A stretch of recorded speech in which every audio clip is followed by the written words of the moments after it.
budget amendment increases the expenditures in the general fund for Sweetwater medics by $65,001, and it decreases the general county reserves cash carryover by $65,001. This has been ongoing for the last two meetings. So if you have any questions, let me know. Otherwise, you can open it up to public hearing. Do you have any questions before we open it up? Hearing none, we'll open that up for public comment. Are there any public comments relative to this issue? Are there any public comments relative to this issue? Hearing none, we'll close that portion of the hearing. Commissioners, what is your pleasure? I'd entertain a motion to approve the resolution 19-04-CL-01. I move that we approve resolution 19-04-CL-01 for Sweetwater medics. We have a motion to approve. Do we have a second? Second. We have a second by Commissioner Wendland, a motion by Commissioner Lloyd. Any further discussion?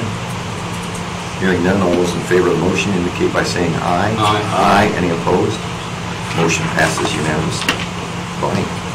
Next one, resolution 19-04-CL-02 is a budget amendment. It increases the expenditures in the general fund for purchasing capital for $5,000, and it decreases the expenditures in the general fund for purchasing operating by $5,000. So essentially they're moving $5,000 from operating to capital because they are in need of replacing a few computers. Are there any questions on this one? Are there any questions, Commissioners? The bottom line on their budget is zero. Yes. Okay. Any questions? Okay, we'll open this up. Public comment. Are there any public comments relative to this request on resolution 19-04-CL-02 to move funding from the operating budget to the capital budget for the purchasing department? Are there any comments? Are there any comments from the public? Hearing none, we'll close that portion of the hearing. I'd entertain a motion to approve. Mr. Chair. Mr. Smith. Commissioner Smith. I would move that we accept resolution 19-04-CL-02. We have a motion to approve by Commissioner Smith. Do we have a second? Second. Second by Commissioner Wendling. Any further discussion? Hearing none, all those in favor of the motion indicate by saying aye. Aye. Aye. Any opposed? Motion passes unanimously. Thank Bob. you.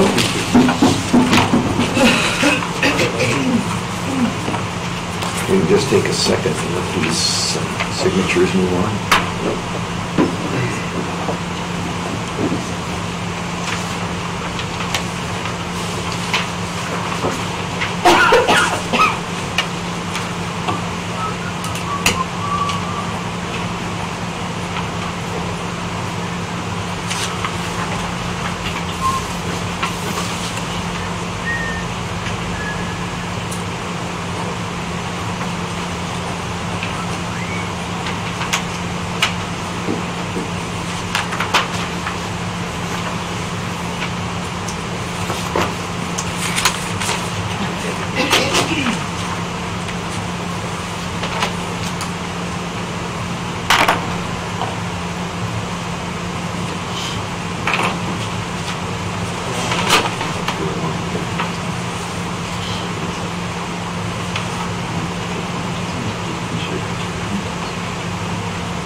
Next on our agenda is the Commissioner comments and reports, and I'm first on the agenda. In my prior life, I learned that, actually I worked for a guy that pointed this out to me, you never want to do more in the morning than you can undo in the afternoon. So I think in this case, you never want to do more in this meeting than you can undo in the next meeting.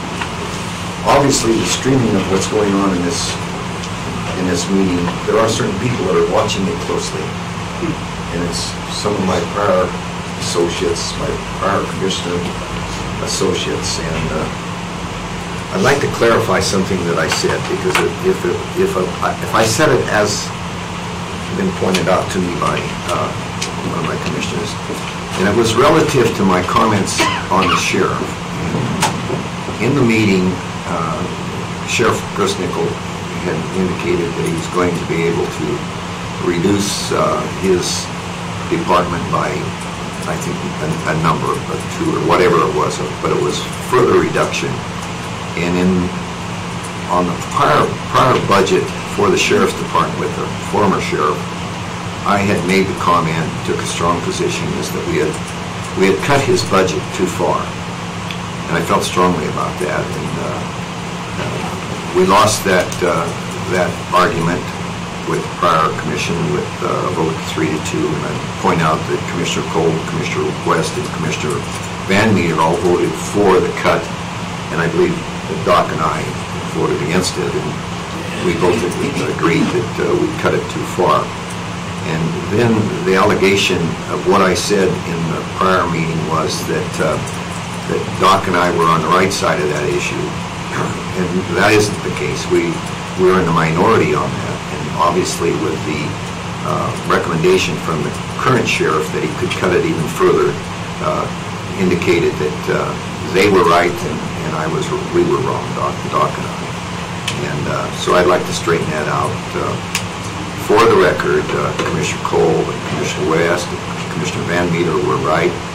Commissioner Johnson and Commissioner Wendling were apparently wrong.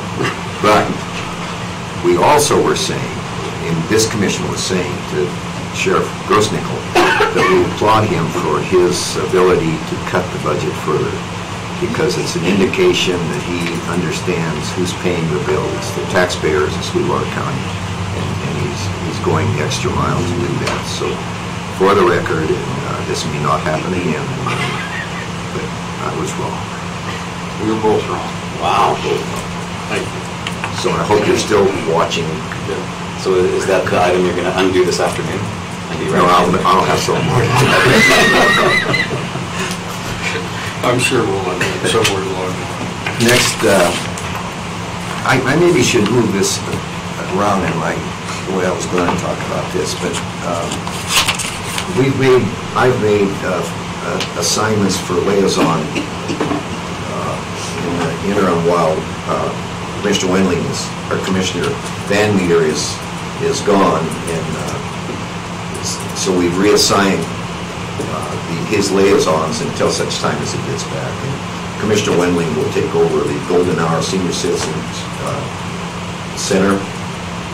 Commissioner West, Commissioner, I've got him on my mind now. Commissioner Smith will take over grants. Custodial will be taken over by Commissioner Wendling. Facilities and maintenance, I'll take that over. Veteran Services, I'll take that over. And the Museum Board, Commissioner Lloyd will take that over. So those are the current assignments until such time as hopefully that Don will get back and we will be able to take those over himself. So until that happens, that's what the assignments will be. And I had no negative feedback from any of the commissioners that that's acceptable to everyone. But if there is any problem with that, we can sure revisit it. Anyone have any problem with that? Nope. What we perceive as no easy task, but I'll take it on. You know, why do you think you got it? We failed miserably over the years. Some new blood, and maybe somebody can handle that. Did you forget to have Marty as well? So I got them both. Well, that was by design. I appreciate it. That was great. So then, with the facilities report, Chuck reports relative to the Lagoon Drive feasibility study. It's a conceptual approach to what we think we might be able to do over there, and funding will take place at some future date. But a meeting with the architect is being set up with the subcommittee, which I need your approval of doing this with a subcommittee of Chuck, Gene, Mike, and myself representing you and the architect. And the reason for doing that is the success that we experienced with the Justice Center. What we did initially with the Justice Center, we formed a committee of all of the parties that were going to be affected with the new Justice Center, i.e. the judges, the sheriff, public defenders, etc. And we had a very large committee, and we got everyone's input as to that, and we made sure that they all bought off in what their needs were going to be. Then we downsized that to a very small committee that were charged with overseeing the construction of that, primarily with Chuck Radosevich taking the lead on it. That worked very well. And with this subcommittee, it's the same approach. Those that are going to be initially affected by this, if we were to go forward with that concept, would be Road and Bridge and Mike Barnasian with Wildland Fire. So that's where we're headed with that. Is there any comment or objection to that? Or Mr. Chairman, just hearing the presentation and thinking back to be one of the fortunate ones that's with the Justice Center on the commission at that time. If I recall correctly, as we move forward with that building, we had to make some adjustments for IT after we got started. I know where you're going. That's a good question. Yeah, so my question would be, what do you think about IT department being part of this? Have you given that any thought? We have. We looked at that, and for the conceptual of what we're going to do, that we don't think that's necessary. But if and when we go forward with a plan with one or two of the buildings that will be looked at, we obviously need to bring IT into that. Very good. He was very instrumental in what we did for Justice. I agree. Okay, thank So you. is that okay with the full commissioners? Do you need a motion? No, I don't think so. Just an indication that that's acceptable. Tell them to move forward. Okay. Next, on the 26th, Mark Cott and I attended a meeting in Farson. There was a Bureau Rec held a meeting with the residents of the Farson area relative to what's going to be done with the Big Sandy Dam, which is the raising of that dam by roughly 5 feet. And let me back up. What Bureau Rec, it was chaired by the Bureau Rec, is they're looking at an EA as opposed to an EIS, which the EA is much easier to deal with when you're dealing with the federal government than an EIS. So that was the purpose of that meeting. Mark and I attended. Mark and I both made comments relative to that project. We're strongly supportive of what they want to do up there. The primary comments that we made was to make sure that the recreation facilities that are there are improved with tables, boat ramps, trees should be planted, and toilets and whatever else that might be there might be needed to make sure that the recreation aspect of that is looked at as opposed to what the primary purpose of that is irrigation in the Farson areas. So Mark and I did that, and our comments were well received. I was amazed to hear that some people were supportive of that. I see nothing negative about that, but that's where that is. And it's going forward at this point in time. Next, I spent a great deal of time with all the players relative to the industrial siting meetings that are going to be coming up. One of them will be tomorrow. In the interest of getting well prepared for those meetings. Refresh everyone's memory on that. What we're going for is $5,320,000 of impact fees relative to that project. I think we're extremely well prepared for those meetings. It's a credit to staff. I appreciate that. We'll go forward with the meeting in Saratoga tomorrow, which is a preliminary meeting. That meeting, I don't think, when I look at it, is all that important, but the next meeting is extremely important. I think we do not have any dispute with Carbon County. We agree with them, they agree with us. Roughly half of the $5.3 million that we're going after those two lumps, because that's the community in Sweetwater County that's going to be significantly impacted. So that's where we're headed with that. Questions for anything I've said? Thanks for doing that. Well, I think it's extremely important. The thing that bothers if I can just go a little bit further with that, I probably shouldn't. But the thing that bothered me about that project, they did not accept our recommendation.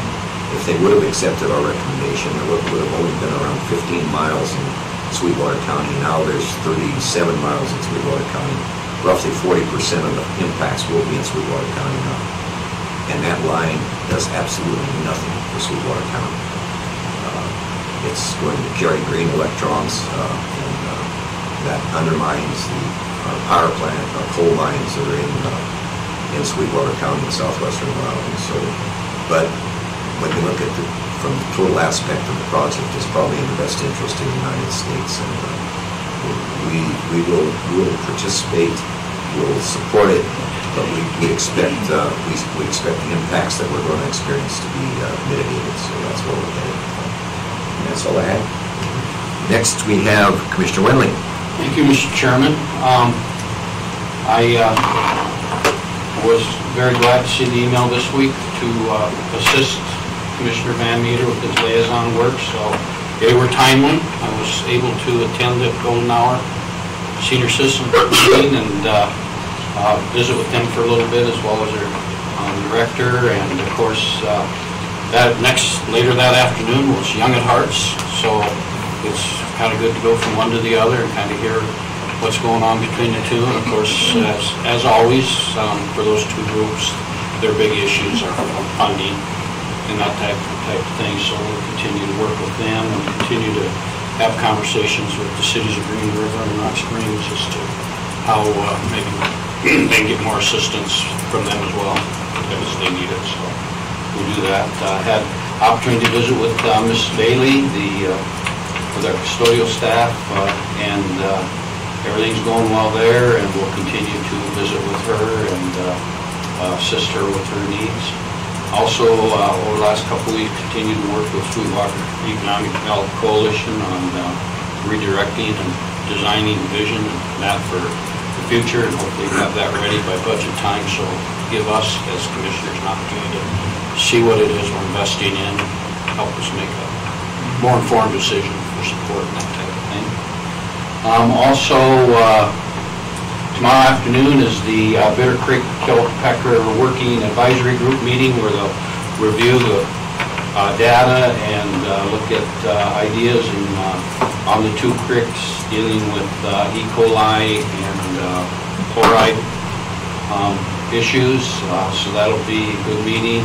And following that meeting will be a open house and these both are at the White Mountain Library, and the open house is an information setting regarding the drop structure. So that's to be sponsored by our conservation group. And then finally, following the pre-hearing tomorrow in Saratoga, I'll go on to Cheyenne for Thursday morning to be there to support Sweetwater County as the lead for the $50,000 grant for which begins, if it's approved, begins us working and moving forward on the Middle Baxter Road project out there. My understanding is Ms. Marshall will be presenting for us, the county, if there's any questions, and Eric will be there and I'll be there, and we will presume things will go well. So outside of that, if there aren't any questions, that's all I have. I do want to say to John, to Eric, to Jean, everybody, as well as yourself, for the Gateway project, the work you're doing, getting ready for the siting. It's been done excellently, and I'm sure it's all going to go well, and the benefactors, Sweetwater County, and Longsiders. Good job. Appreciate it. It's Transwest, though. Or Transwest. Gateway's we done already. Yeah, Reed. Transwest and Reed and Associates. Yeah, Reed. John took care of that. Did you get that, Reed? You did that. So, thank you. They're watching. Nobody else is watching, but they are. Commissioners.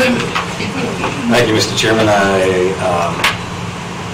It's my only mea culpa would be that I haven't asked John beforehand regarding looking into the changing of the way that we fund the hospital. Did you find anything concern there, or is it something we move forward? We've started to talk about it. I think I'd like a little bit more time. There's I'm understanding, I guess, the history of it a little bit, and so that's the piece I'm still clarifying. So I don't have a definitive answer just yet. Okay. I understand that no other entities do that, but I am looking through the specific hospital statutes to see if there are any points to bring forward to the commission. Great. Let us know when you're finished. Thank you. Last week, the Hospital Finance and Audit Committee meeting was postponed or canceled because of spring break. I was in St. George visiting my mom last week and missed the Parks and Rec board meeting, but did visit with them and got some good information and helped to resolve some issues there. And then we have our hospital board meeting tomorrow. Did have a great visit with Barbara Sweetwater as well about some of our upcoming issues that we're trying to work with them about. So all in all, things are progressing, moving along quite nicely. Very good. Thank you. Any questions? Mr. Smith? Mr. Lloyd? Yeah. Just first I want to recognize the Green River High School Theater Department under the direction of Bradley Skinner. They'll be presenting the Bright Star musical, but they did something unusual last night.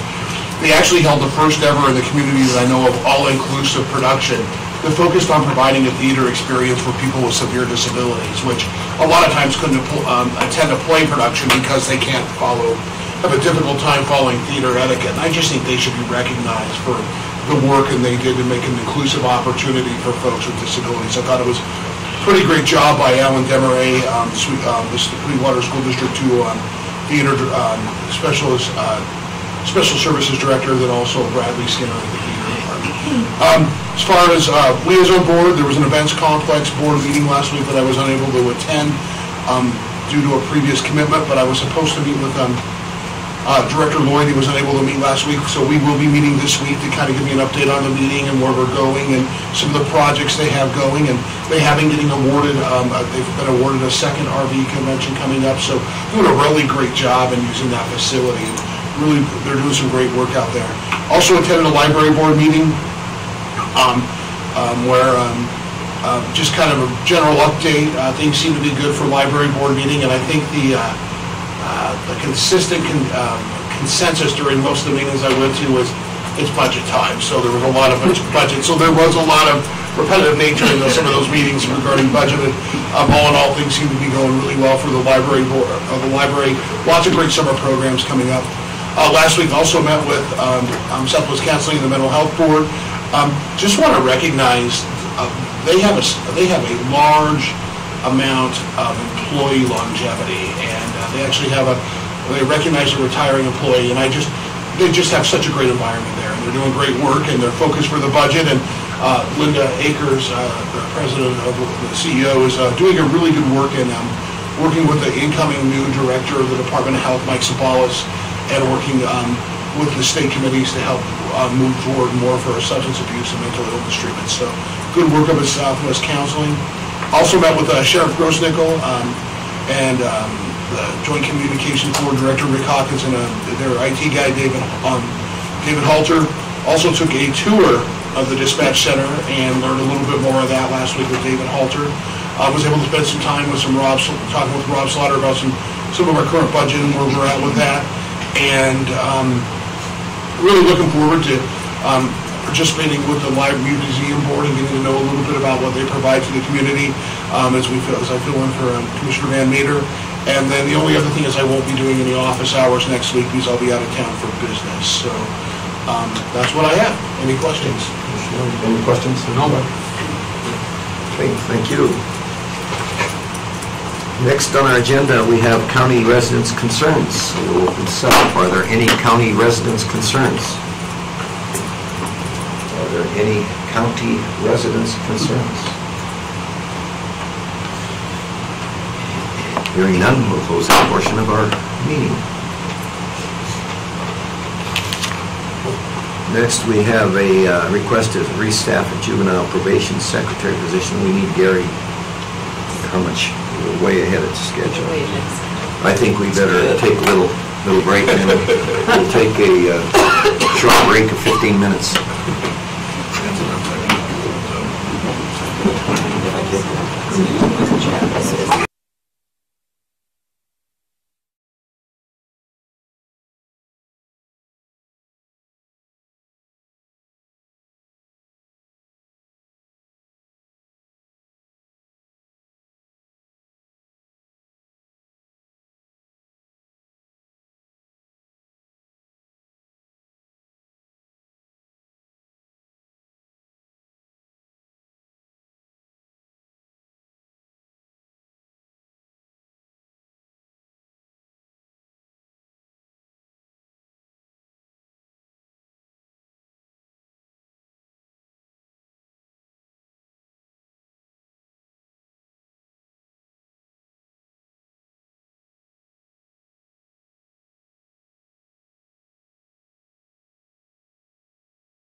the things that I would just say, for those of you who haven't been around the operation, both Karen and her staff do spend a lot of time in schools, a lot of time in MDT meetings, courts, and so this position is kind of the hold down the fort position, in addition to providing support for getting documents to the courts, to attorneys, to various juvenile agencies. And I think it's real instrumental in terms of keeping the operation running effectively over there. Sure, do you have anything you want to add? Unless you have questions about the position or anything else in that department. Any questions, So I would entertain a motion to approve the request to restaff the juvenile probation secretary. I would move that we would do that, Wally, to restaff the juvenile probation secretary. We have a motion by Commissioner Wood. Do we have a second? I'll second and authorize the Commissioner to sign it. That's what he said. I thought so. I heard that. I did say that. He did say that. Yeah. Quiet. He did say that. A little mumbles. Yeah, he mumbles a little bit. Especially with all of these. So we have a motion by Commissioner Lloyd and a second by Commissioner Wendling. Any further discussion? Just a comment in general, Wally, that Commissioner Johnson, that Chairman Johnson, that spending time with the juvenile probation department, they do amazing work there, and I think it's great that we can restaff the position and they continue on the good work they're doing in that department. Very good. Any other comments? All those in favor of the motion indicate by saying aye. Aye. Any opposed? Motion passes unanimously. Thanks, Karen, for what you do. Thanks, Karen. Thank you. Take care.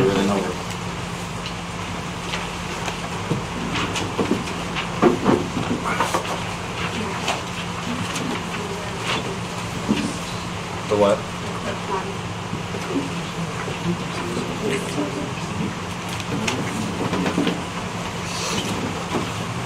Sweetwater, acting chairman,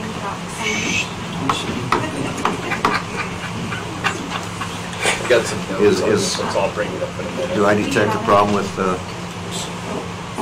with Sally's performance over there? Silence. You find it, Gary? I'll bring it up. Okay. I'll bring it up. Next, we have a request to reorganize the treasurer's office. Mr. Slaughter and Mr. McLean. Mr. Chairman, County Commissioners, thank you. We kind of following what we did on the sheriff's office. I think it's used a little different format. Following the retirement of the chief deputy, the county treasurer has some changes in the office that are put forth here, and so we presented those in just a summary. I think it's a little easier to see than trying to do a sheet at a time, and the net effect of those. The commissioners many months ago had talked about not restaffing the chief deputy position, and so in lieu of that, the treasurer has promoted some positions, sort of reallocated some of the duties here. So essentially there's, I guess, kind of 1, 2, 3 promotions in there, and then a request, which is the bottom one, for a part-time licensed clerk position. And then the cost implications that are included therein. What's the net effect on the budget? Depending obviously on the insurance, but $6,320. If we were to hire someone at the family rate, it would be a $6,300 increase to the budget for next year. Obviously, we don't know who that person will be or what the implications will be. That would be worst case scenario. So it could also be a reduction. It could potentially be, yes. I have no questions on it. Commissioners, you have any questions of Law or Gary? And the individuals, Mr. Chairman, Mr. Slaughter, Treasurer Slaughter, the individuals that have upgraded in their positions. They will also get an increase in their salary as well, is that correct? They will. We've changed positions, so they will change grades. Grades, okay. Within those. And once again, this is kind of give us an opportunity to make some real drastic changes, but it's going to really help me to provide service in those time frames that I've always kind of struggled. So by having that additional money in the budget to work with on that, we'll have an additional person to help answer phones. Those Mondays and Fridays that we always have lines, we'll be able to keep an extra window open. And typically, if we're able to keep that third window open, we usually can mitigate the lines. So I think it's going to be a real benefit. Thank you. You answered my second question. Oh, okay. But that's important to know, you know, as long as we're making a difference to certain people. Sure. And take care of that situation, I think it's a good move. I do commend you for following along with the resolution produced, you know, of our commission previously, the deputy's position. Thank you for that.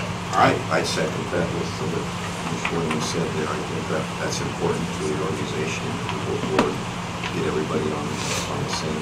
You know, in fairness, I wasn't really sure about that at the time, but when Sue told me that she was going to retire, you know, I started looking at lots of different ways to try and restaff the office, and this one stuck out to be able to get an additional staff member and to be able to do these things, restaff it the way we have. It just made a lot of sense to do that. So it's going to work very well within the parameters that you've set forward. So I think in the long run it will be a really good change. Appreciate it. Thank you. No budget amendment required to do this. Yeah, and that's another potential issue. What I would like to do is because we're actually replacing one of the people who is at the counter right now with a new position and then a part-time position within this. I'd like to start immediately to try and hire that. If we can get people done, I'd like to get them trained as soon as possible. So starting the next fiscal year, we've got them trained. And it's going to be kind of difficult because I'm doing some training of the people that I'm shifting around currently too. But if we can do that, there could be a minimal impact to this fiscal year's budget. I would anticipate it would be under $3,000 or $4,000. But if we could get someone hired, we would have that month of May potentially that we would have salary. You'd have to have a budget amendment for $3,000? Pretty much so, yeah. Well, you guys cut me pretty tight. You're slipping, Rob. Yeah.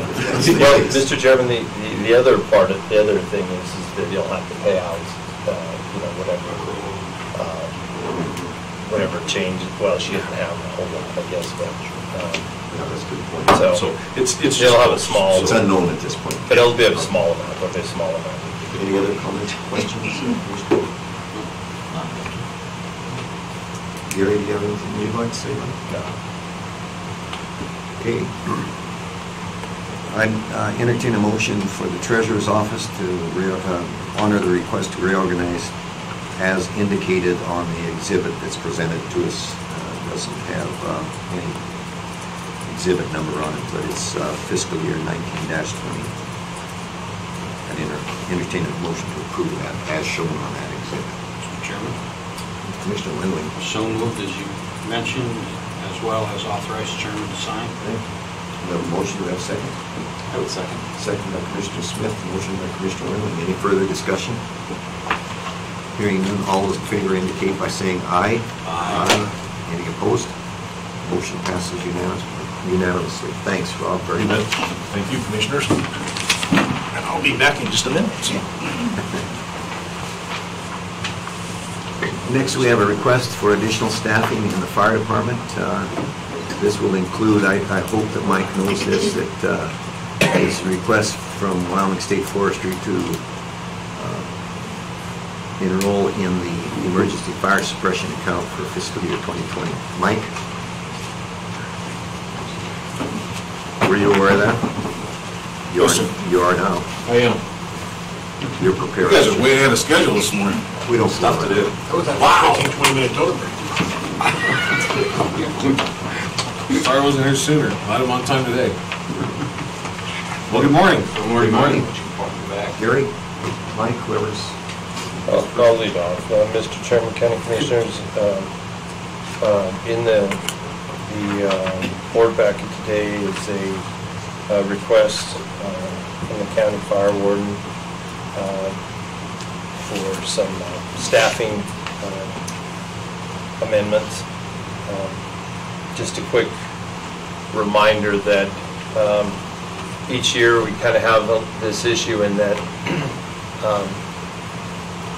part of the fire season obviously is going to be in this fiscal year and part of in the second year. So obviously Mike's ramping up to meet his obligations starting here shortly.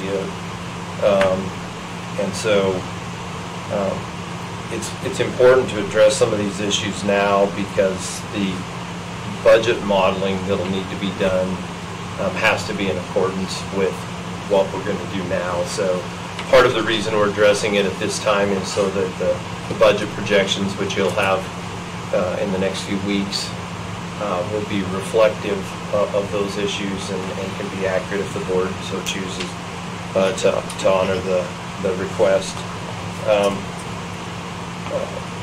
Just quickly, the bottom line is to request 2 additional 9-month seasonal firefighters, 3 additional 6-month seasonal firefighters, and 1 additional 3-month seasonal firefighter, and 1 additional full-time engine boss, depending on whether it's full-time insurance or single insurance, is between $238,000 and $255,000.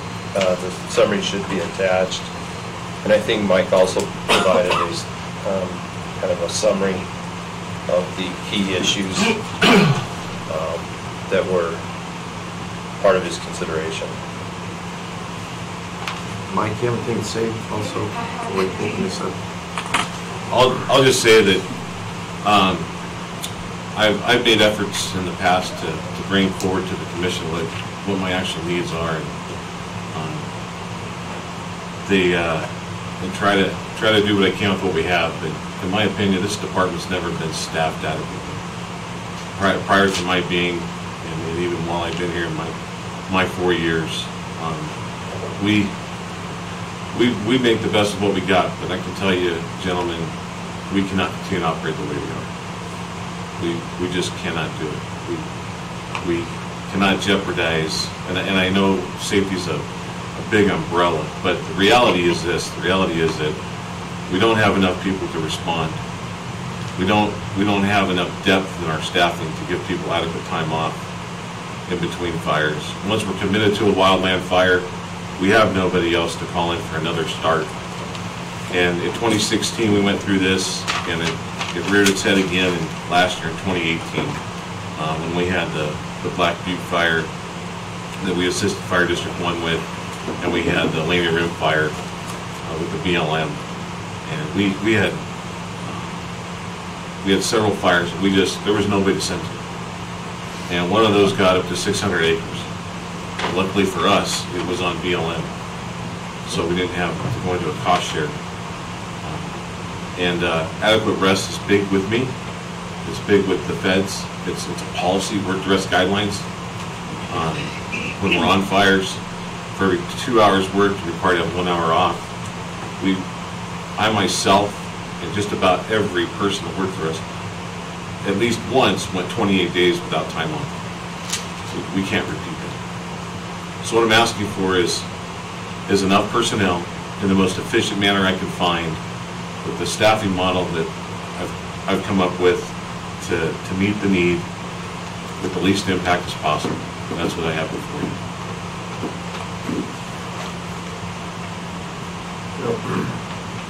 I'll lead this off, Mike. I think this commission has bent over backwards to give you, especially the equipment you need. And as when you say that without adequate staffing, we feel that you've done a great job since you've been here. That you've got a lot more resources than the prior in Washington, for example. And he had a lot of equipment that was, as you know, was worn out. I'm trying to, but he did run the department when he fought fires. Yes, sir. So what you're really asking for us to do is staff your department for peak fires. So what are these people going to be doing when we don't have fires? And then the second question, I'd like you to answer that, but the second question, you can answer this one too. Yes, sir. With impacts that are going to occur with Transwest, if we were to approve this, would that cover what you're going to need other than the equipment that we're asking for the Transwest impacts? So answer both of those if you would, please. Okay, so in relation to the first question, well, what was your first question again? So I make sure. What are these people going to be doing when? Okay. We're staff. Right. If we honor this, you're going to have a staff there that's just waiting for a fire to happen. And what I asked Washington when he was sitting there, he told me we're going to have a bad fire year. I says, how come we're not in Vegas? Because if you can tell me what's going to happen here this summer, Correct. you obviously can tell me what we should be betting on in Vegas. He didn't give me a good answer to that, but. Because there isn't one. So what are you going to have these people do? So what we do when we're not on fires, we work with Park and Rec, and one of our biggest current projects is Pioneer Picnic Grounds. 60 some odd acres. It's been overgrown for years. We work out there continuously, especially with falling and limbing and bucking all the dead cottonwoods. We brush open the roads, and it's a project that easily we have at least 3 more years of work at our level, not just what Park and Rec does with maintaining some of the grounds and doing trash and that stuff, but we're out there doing the heavy lifting that they don't have the personnel to do. We also work with the other parks, including Jamestown. The next thing that we're working with is the town of Superior and a fuel break to assist the town of Superior. There's some fuel mitigation there because their fire department is poorly understaffed and is probably the greatest community at risk within this county. Second, we're working with the Wyoming State Forestry Division. We're also doing a shaded fuel break project in Granger for the west side of Granger on state land to help aid the town of Granger if we have a large wildland fire that threatens that community, especially from the west if it's wind driven. And the latest thing that might, I think, be most appealing to you is Little Mountain. We're currently working with State Forestry on about 1,100 acres of state land that sits atop of Little Mountain, and in addition to BLM land. Well, Wyoming State Forestry Division doesn't have firefighting personnel other than a helicopter, 1 wildland engine out of Cheyenne, and their inmate crew program, which is no longer at the Honor Farm in Riverton. They got rid of that program about 6 years ago. It's only at Newcastle. Well, the agreement, the annual operating plan, and the mutual aid agreements we have is the local community fire departments, county fire, we provide fire protection on state lands.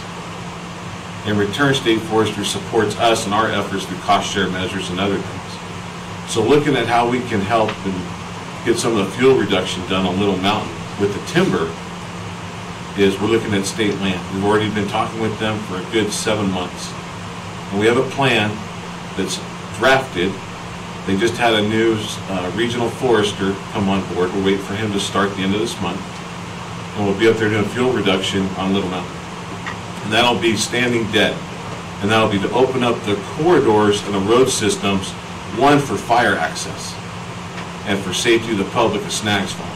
That'll be our first project. Once that gets done, which is going to probably take 2 to 4 years, depending on our manpower and availability, then we'll reassess what the next step would be.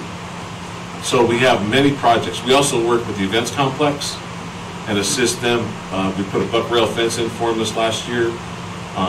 We'll work with them again. I just spoke with Lena last week while I was gone about some projects to aid them in preparing for the National Finals High School Rodeo. So we certainly don't sit around the station all day. We had about 7,000 hours on fires last year, just to give you an idea.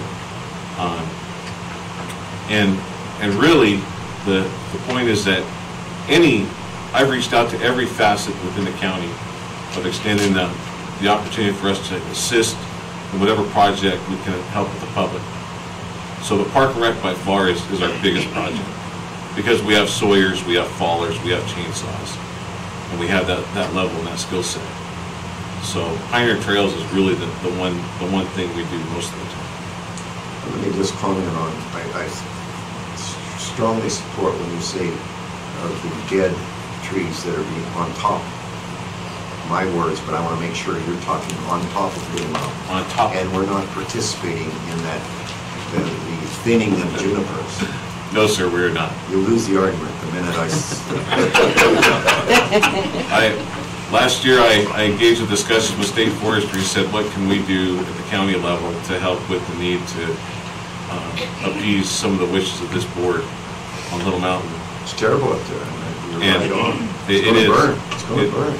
It is, and with the travel trailers we have 2 travel trailers that State Forestry has a permanent loan to us, so we can staff our folks up there all week long to mitigate, risk mitigation is huge with us, in the fire service. So we can leave them up there all week without driving on and off that mountain. They can be self-sufficient, so we can do it in a pretty safe, proactive, and efficient manner. And I think that you'll find that more often than not, people will stop by the station even during the fire season and say, where is everybody? Because we're gone, because we're working, or we're training. The second question was Transwest. Second question with Transwest. In the request of Transwest is the 2 9-month seasonals.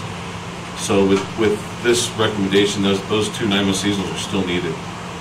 So if Transwest was approved... You're not going to come back and... Ask for 2 more? 2 more? No, sir. Oh, no. Not at all. Get my word on that. So do you have all the equipment you need at this point in time? Apparatus-wise? Yes. No. What do you need? We still need a Type 3 engine, and we need to finish building... Is that the Transwest request? That's correct. Okay.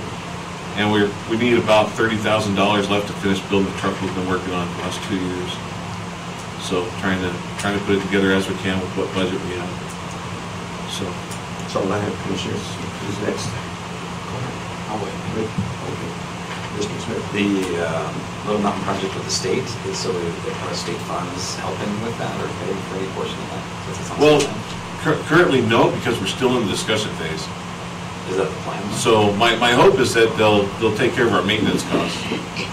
So saws, chain, oil, maintenance of those kinds of things. So it's a great training opportunity for us.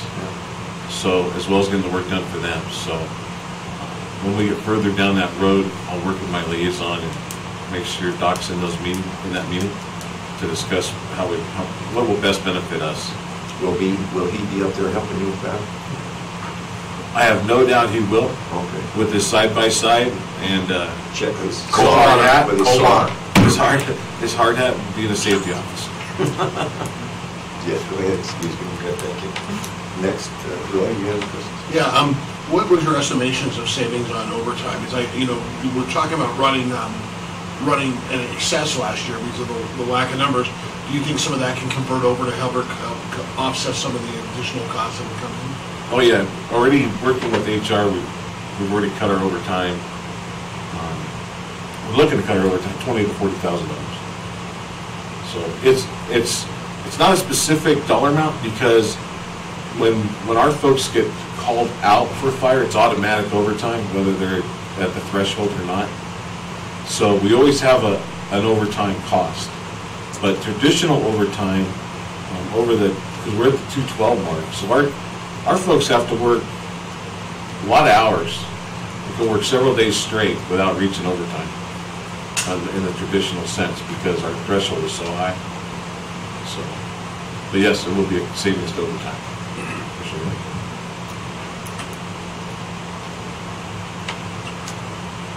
No. Yeah, Mr. Chairman, Warden Bernazian, Mr. McLean, a while back, and help me out a little bit, and Commissioner Chairman Johnson too, when we sat here several months ago before, and we talked about the staffing the fire department, and you presented how to staff it so we could have the right crews and that type of thing. How close is this model to that model? The only thing we discussed, it's been a while, but I guess the only thing we really discussed at that time was about staffing vehicles. So in that respect, I think it's consistent. We talked at that time about for each unit that is dispatched to have an engine boss and 3 crew. So that was the only thing we really discussed. They didn't really talk much about seasonals or coverage or shifts or anything. We were really at that time just talking about the idea of having 4 primary units staffed with crews. Crews around it. But not, we didn't discuss scheduling or seasonal So this is anything what, like that. that piece that we were presented at that time fits into this. This just takes it further to give us more accurate costs. Yeah, like I said, we were really just talking about the apparatus. When you send them to a fire, the NFPA recommendation is with 4 people, an engine boss and 3 crew. And that's really what our focus was on that time, trying to understand what apparatus Mike had and what crews would be sent out with those apparatus. And Mr. Chairman, if I might add, one of the other things that allow us to do that we've never been able to do is staff 7 days a week. We've never had the depth to staff 7 days a week. So we staff 5 days a week, and then sometimes we staff 6 days a week. So this will give us the opportunity to staff 7 days a week. I'd assume that there's no relationship between fires with days of the week. I'm assuming that fires can occur at any time. They can. How's this going to impact your budget this year? That's a good question. I think with the vacancy we had, with the amount of time it's going to take to, if you approve it, to fill any of these positions, I would say that if it was approved, Mr. Chairman, I would only fill the positions to the level that it would not require a budget amendment. In this budget. In this So then we budget, can for this argue budget about year. it further Yeah. on the next budget. Are you including the Trent West? Discuss it, I should, that was poor choice. Yeah. Discuss it. Is that right, Mike? Yes, sir. No impact to the budget this year. Bonnie wrote that down. It's carved in stone. Any other questions? Yeah, a couple more questions. Mr. Lund. Morning, Rizwan. So have we filled the one position yet that we had open? That we Yes, sir, we have. Okay, fine. Because I know you've been working on it. Started yesterday. Okay. And then how do you feel recruitment will go for these positions? Are they out there? Are you going to be able to find the right people? 50% of those positions we have applicants for right now that are qualified, and we would like to hire for about 3 or 4 of those positions. The other positions, we'd have to do some advertising and some recruitment.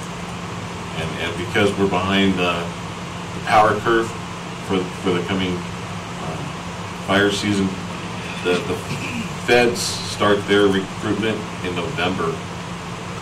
So they've already done their interviewing and hiring. So it'll be a challenge to fill all those. So my hope is that we can. But I feel comfortable we can fill 50% of them with the remaining applicants we could not offer positions to right now. The last question is not really super knowledgeable as you are in the area of fire prevention in the county and the wildlife fires. If you were at my desk, what would be the red flags you saw if we approved this? What kind of concerns would you have if you were sitting on where I'm at, from your professional knowledge? I guess making sure that the folks that we're gonna hire can not only do the job, but will be sustaining, so that we don't have to go through the rehiring process every year is our biggest challenge. And so we're having to invest dollars every year into retraining new people because it's cycling. And so making sure that we can retain who we hire. The second thing would be making sure that we have projects that are benefit to the county and to the state for that matter when we're not on fires, because we don't fight fire every day. No fire department does. And because we don't run EMS calls to fill in that gap and help justify our positions, we are one of the few true fire departments. And so by doing the work we do and the work I seek for us to do, it not only keeps us in shape, it keeps us proficient probably it is the single most hazardous profession, that's falling trees in the country. And so, making sure that we're doing it for the benefit of all, in and outside of the fire service.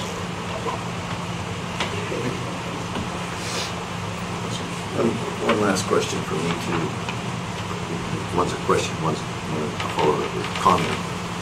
The question, when you're talking about the top of Little Mountain, I think you said on the state sections. Are you only going to be working on the state sections on top of Little Mountain? Yes, sir. We're looking to only work on the state sections with an agreement with Wyoming State Forestry Division. The BLM is already in their studies of required. BLM's up there thinning junipers is what they're doing. Well, they currently have a process that they're going through and looking at fuel reduction on top of Little Mountain for timber, but that's a process I prefer not to be engaged with, because that's an internal BLM, and until we find out what the findings are from those studies, I just assume work with the state where we can start doing work now and be a benefit now and have a clean relationship with the state. And then when BLM decides what they want to do, if they open the door for us to assist, then by all means, with your permission, we would jump on board with that. Well, every chance I get dealing with the BLM, my position with them is they should be doing the work that's required on top of Little Mountain, not on the sides of Little Mountain like they are doing. Because in my opinion, it's going to burn on top. It's just a matter of a lightning strike or a careless camper, and it's going to burn, and it's going to burn fast. They're going to do some prescribed burning. Are you aware of that on top of Little Mountain? You know where that's at? There's talk about that. There's a plan for that. I know where it's at. I don't know the details of it, Mr. Chairman. I can tell you that what we drop and what we bring down to the ground, one option of removal will be piling it and burning it, which is a way that the BLM does as well.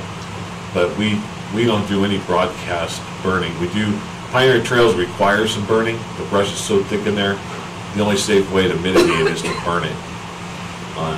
And that takes some skill, and we do it in very small increments. But as far as Little Mountain specifically, I don't know what they have for a plan for an actual burn plan.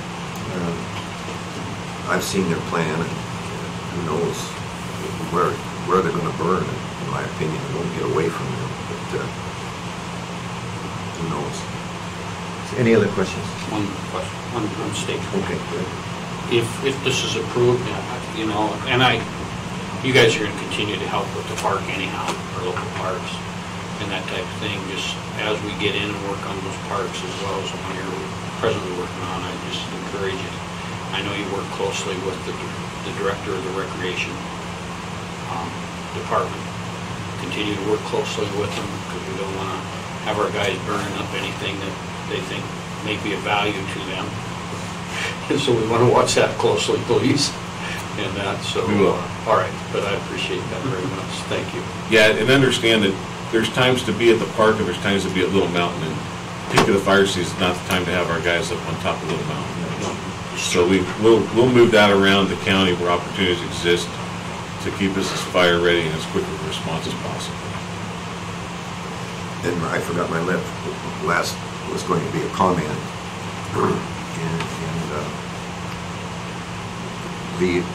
My vote on this will be to approve this, but that doesn't say that when you come with your budget that automatically says that I will approve whatever you're going to request in your budget.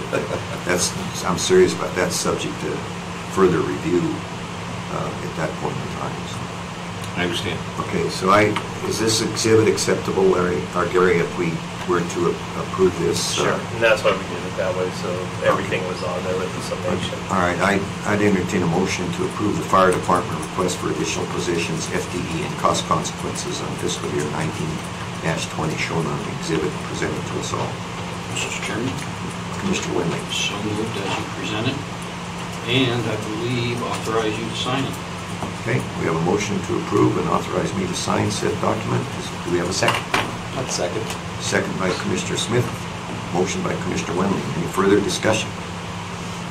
Hearing none, all those in favor of the motion indicate by saying aye. Aye. Any opposed?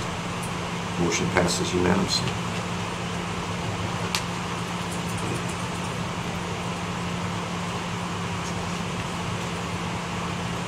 That covers both of the, Well, get to the suppression. I noticed, but all of these exhibits are covered in that motion. Suppression. Go ahead, Doc, if you want to. Yeah, I've asked that we combine these together because I think the suppression will complement what we've already worked. And at that point in time, as you know, each year we're requested to decide whether we're going to join the state suppression account. And with that, I know you have it in your form, but Mike, you go ahead and talk a little bit about it, if Mr. Chairman's okay. Yeah, fine. Okay. And so, very briefly, each year, the Wyoming State Forestry Division solicits the counties to participate into the emergency fire suppression account that the state has set up. That fund has been in existence for 20 some odd years. All of the counties in Wyoming, with the exception of Sweetwater and Campbell County, are currently within this fund. The cost that it requires is fairly substantial based on our evaluation, I believe, for the 2018 year 2018. First 3 years to be paid up front. It would cost us $164,000, I believe, this year to get into the suppression account. What the suppression account does, if we were to have a very large wildfire, we would apply with the state to open the FSA account to aid in the payment and cost of a large wildfire. It doesn't mean it would pay 100%, but it would pick up the majority of the county's portion of any cost share. Many of the counties in Wyoming have had large wildland fires, especially those with timber and wildland urban interface with homes. We traditionally, going back, I only find on record one major wildfire was down south about 15 to 20 years ago. I don't know what the cost was and all of that, but I can tell you that in my tenure, 4 years, we've had 2 fires that escaped initial attack, what we call escape initial attack, become extended attack fires that go beyond one operational period. And therefore, we go into a cost share agreement with the parties involved. In this county, it generally is made up of the county, state forestry for state lands, and the BLM for BLM lands and Bureau of Rec lands that BLM is responsible for. Based on acreage, we decide how much of the final bill we pay. So in 2016, we had the Bitter Creek fire, and it was a cost share fire. And I think in the end, BLM has been very good. We have a great relationship with the BLM for fire. They picked craft costs. They picked the fences were divided according to the ratio of acreage to ownership. I believe we had about a $3,000 bill. We were able to just absorb that into our budget by moving money around, I believe, out of payroll into operating and pay that bill. Last year we had a cost share fire, the Laney Rim Fire. The Laney Rim Fire is a cost share between state forestry after BLM again is willing to picked up the aircraft cost, federal suppression cost. We're looking at a possible bill of anywhere from $700 to $2,000. Because we don't have large timber, large populated areas out in the urban interface, we don't have the threat of traditional high dollar fires. We have the threat of a large wildland fire, don't get me wrong. But because 60% of the county is owned by the BLM, we'll always have a pretty good cost ratio there.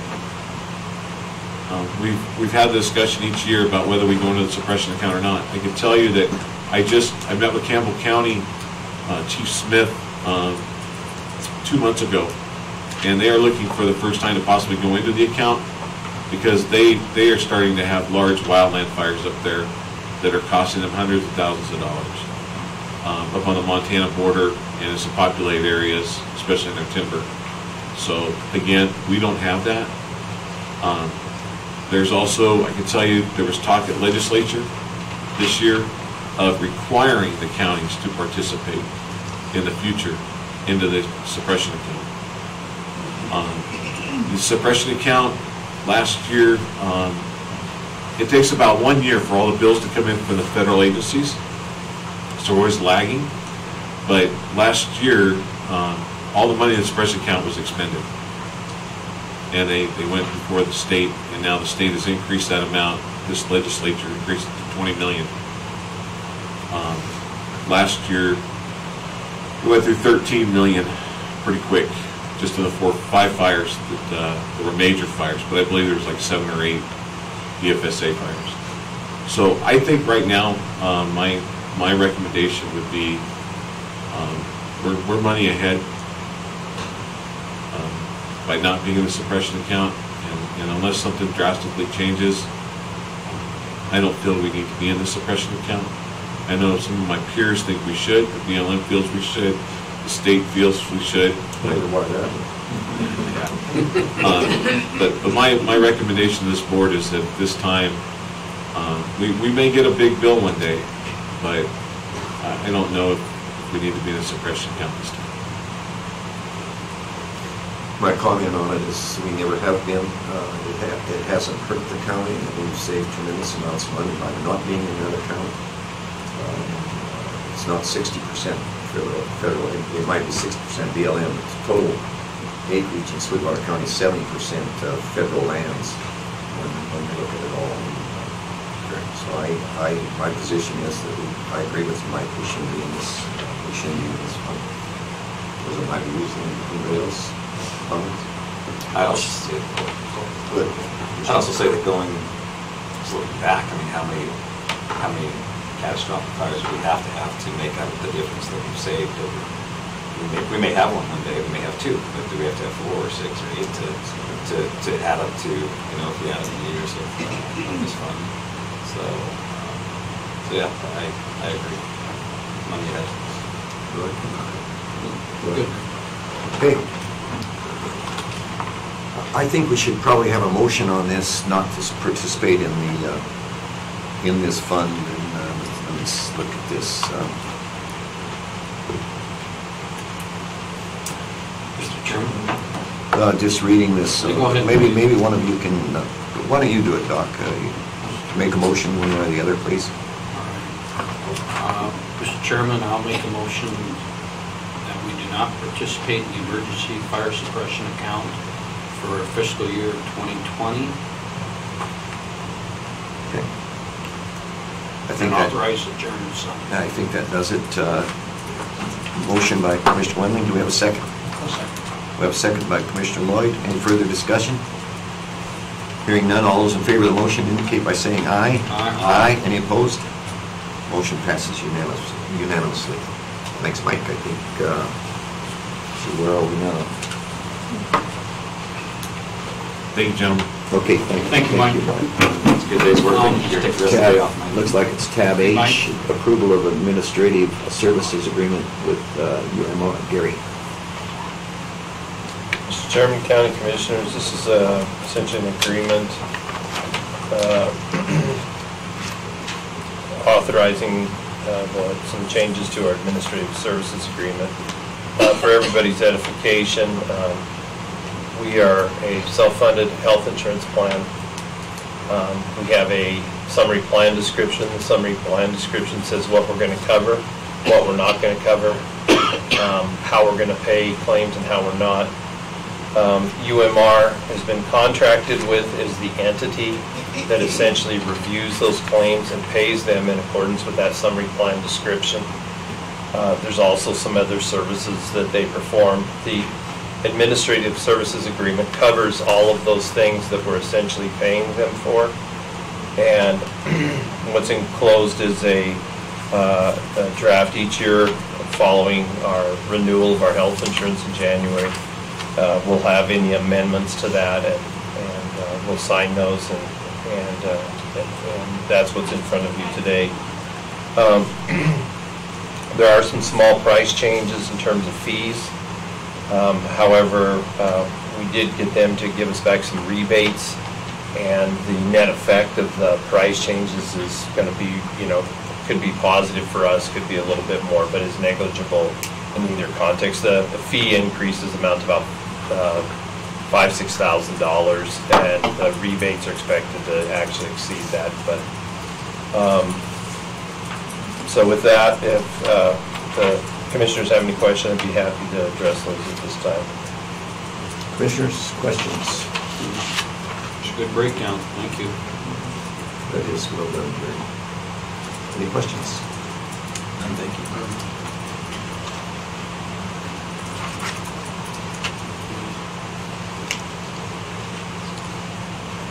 No increase is good. That's good. Gary, all you need is the... Just a chairman's signature. Just the financial renewal agreement, or amendment. That's correct, yeah.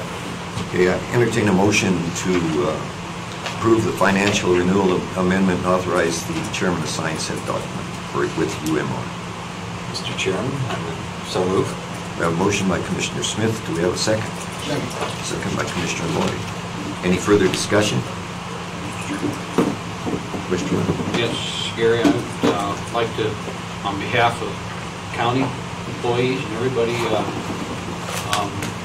thank you for the work you've done with this group. I think that work that your department and the ladies have done, you and the ladies in the department have done, have really helped keep the costs down of our insurance for our employees, and been able to continue to make health insurance affordable for the county employees. And I think these are good examples, sitting down and going through things and looking for opportunities to get rebates and that type of thing. And it's just all in the benefit of the employees, and I just want to say thank you to you and your staff, and let the employees know that, we still got the best insurance in the county as a government agency. Thank you. Thanks, Mr. Wood, thank you. Any other comments? Hearing none, all those in favor of the motion indicate by saying aye. Aye. Any opposed? Motion passes unanimously. Thanks, Gary.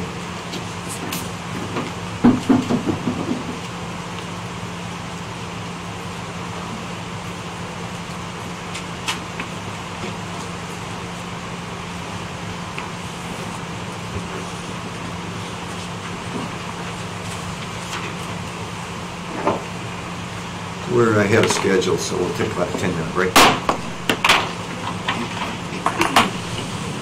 Yes.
Call our meeting back to order. Next on our agenda is the approval of public depositories for 2019. Mr. Slaughter. Mr. Chairman, Commissioners, Wyoming Statute 94818 requires that the county commissioners approve our public depositories. We do this annually. It doesn't necessarily require that we do that, but because of having changes and things of that nature, we feel like that's important. Typically, we do this in March, but I've been waiting for one of the applications, and I just received it at the end of the week last week. So this is just basically a form where we approve the depositories annually. The only change to this from last year is we've removed Bank of the West as a depository and do not have an application from them. So we have applications for these other banks.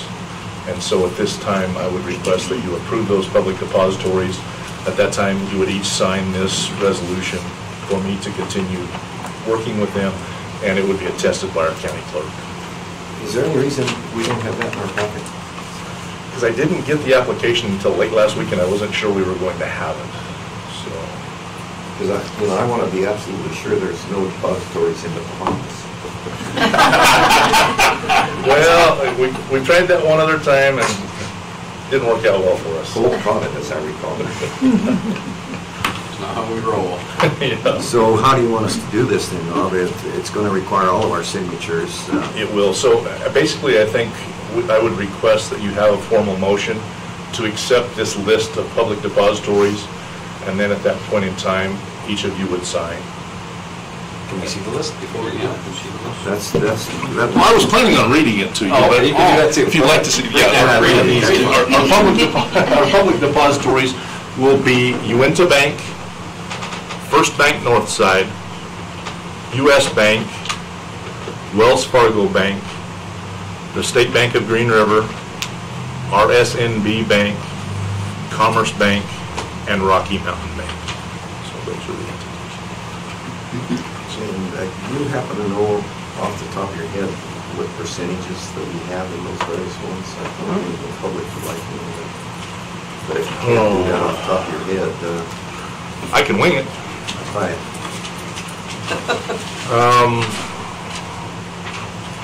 Let me do some quick calculations here.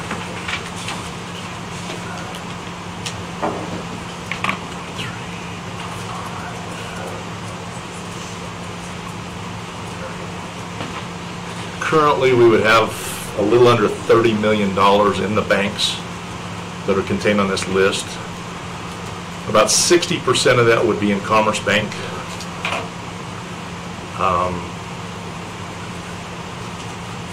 Probably 15% each in Rocky Mountain Bank and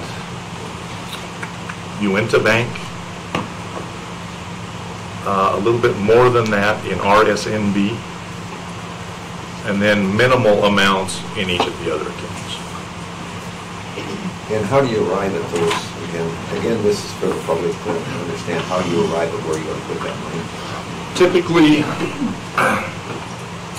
at least semi-annually, if not quarterly, I'm in contact with the banks, and we try and work with them to get proprietary agreements on what they will pay us in interest on our accounts.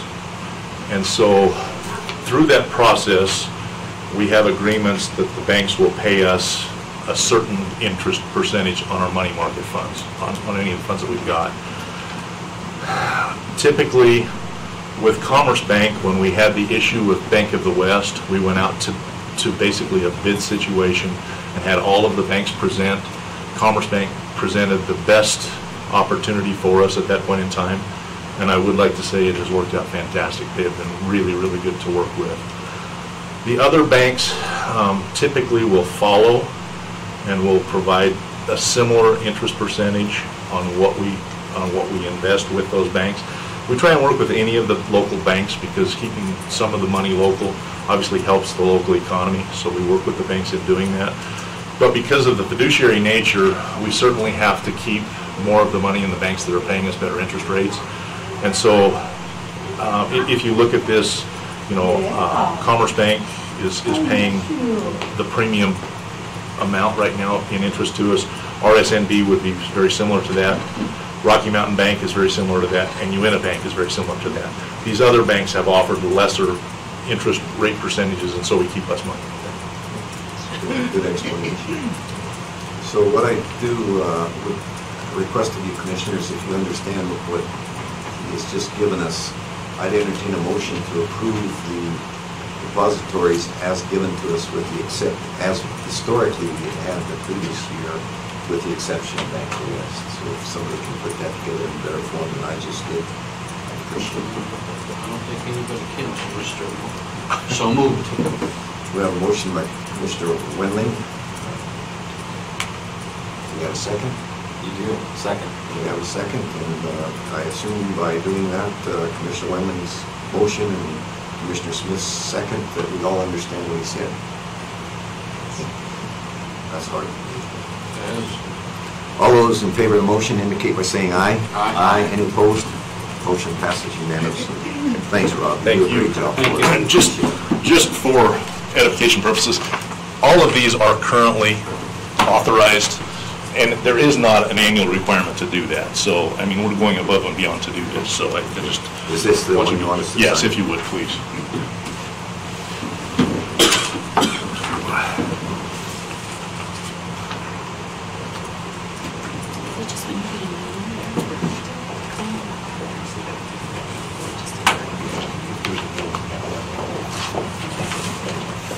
It just requires that the commissioners approve each of them.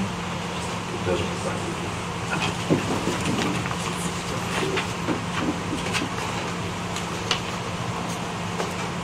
You know, Miss Rush reports, you're pretty close. Really? Did I do pretty good? Pretty good. Pretty tough to wing some of this stuff. I was watching It those. was just a test. Yeah. Somebody really knew. I just about had to get my phone out and get the calculator going. But I can tell you the balances. The percentages would be a little bit off.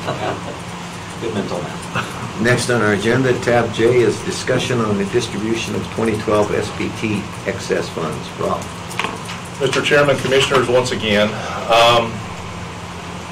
the 2012 specific purpose tax, the 6-cent tax, was actually terminated effective April 1st of 2018. In accordance with the Wyoming Statute 3915-203-3A, the 2012 specific purpose tax ballot initiative resolution specified what was to be done with the excess tax collections and the interest generated on those funds. Wyoming Statute 3915-211-B4 provides guidance for the distribution of those excess tax funds and provides that the county treasurer hold those excess tax funds for 1 year, and at the end of that year, it's the responsibility of the county treasurer to distribute those funds and interest generated to the county and municipalities as it was specified in that resolution. The 2012 SPT was terminated April 1st of 2018, so therefore it's my intention to distribute the excess tax and interest on April 5th. So Friday we will be doing this. Because the statute requires distribution to the county and municipalities, I would propose that the funds that were allocated for the county, for Memorial Hospital, and for Castle Rock Hospital District all be dispersed to Sweetwater County and then forwarded on to the hospital and Castle Rock Hospital District. The funds for each of the municipalities will be distributed to their respective treasurers at that time. In addition to that, my office will withhold $50,000 from that ultimate transaction as a contingency for any sales tax refunds that may arise in the future. This money will ultimately be forwarded to each of the participating entities in their respective percentages at an appropriate time in the future, which would generally be at the time where we have a new initiative that has come forth for the specific purpose tax. So basically, I wanted you to be aware of what we're doing with this. I have the distribution here, so if you're curious as to what each entity will be receiving, I can give you that information.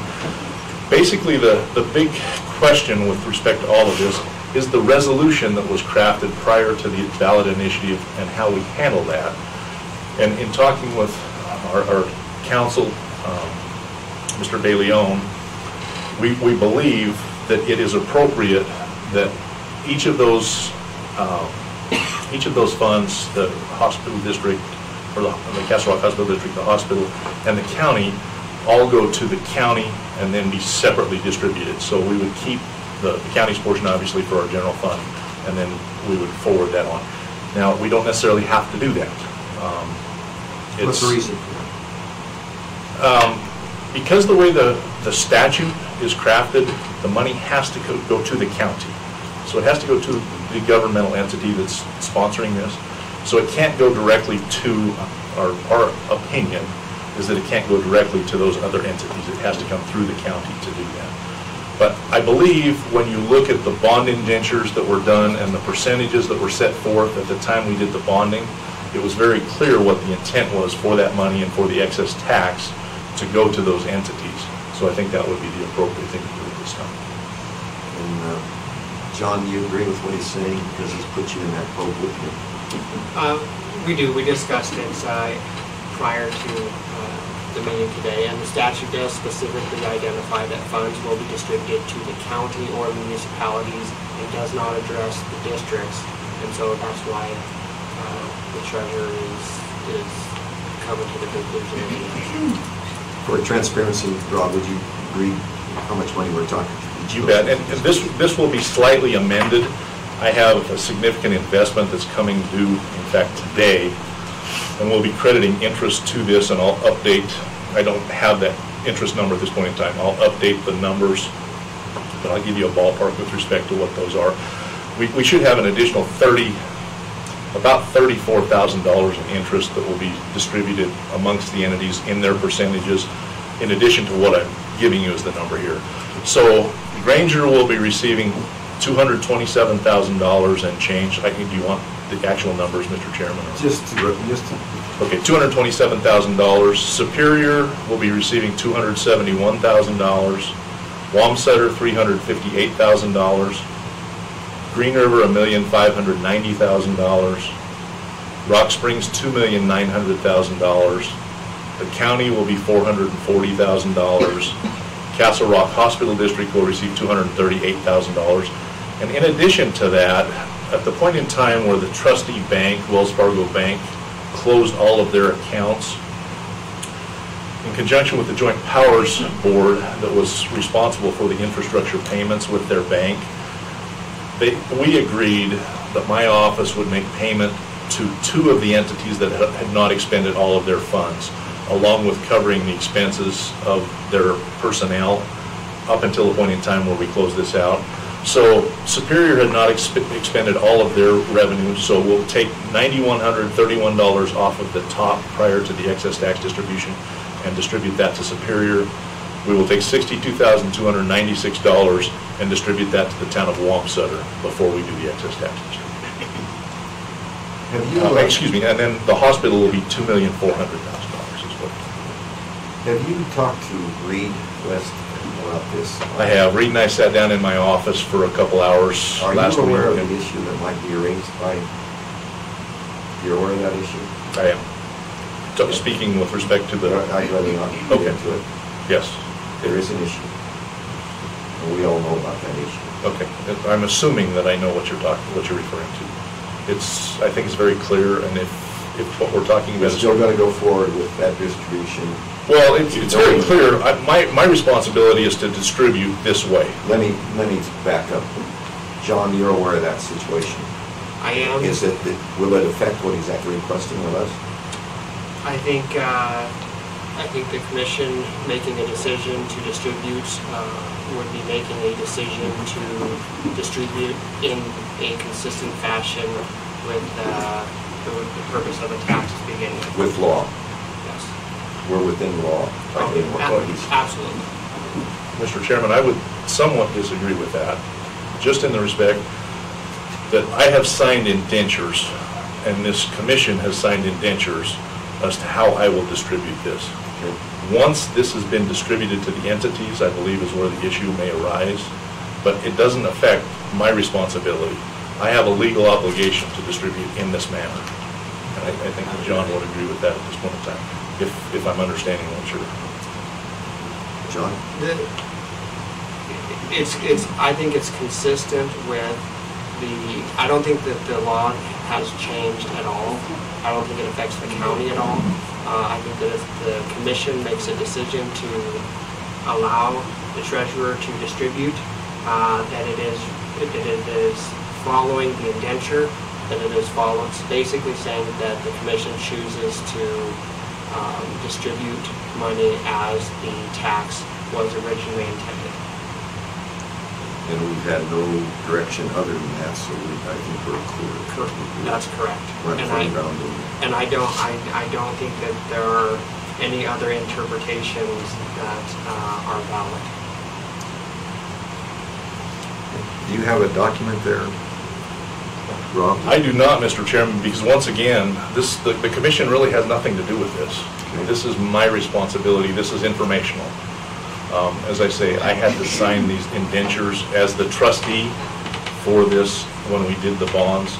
And in signing that, I agreed that I would do this. So you need no action from us? You need no action. This is just informational for you at this point in time.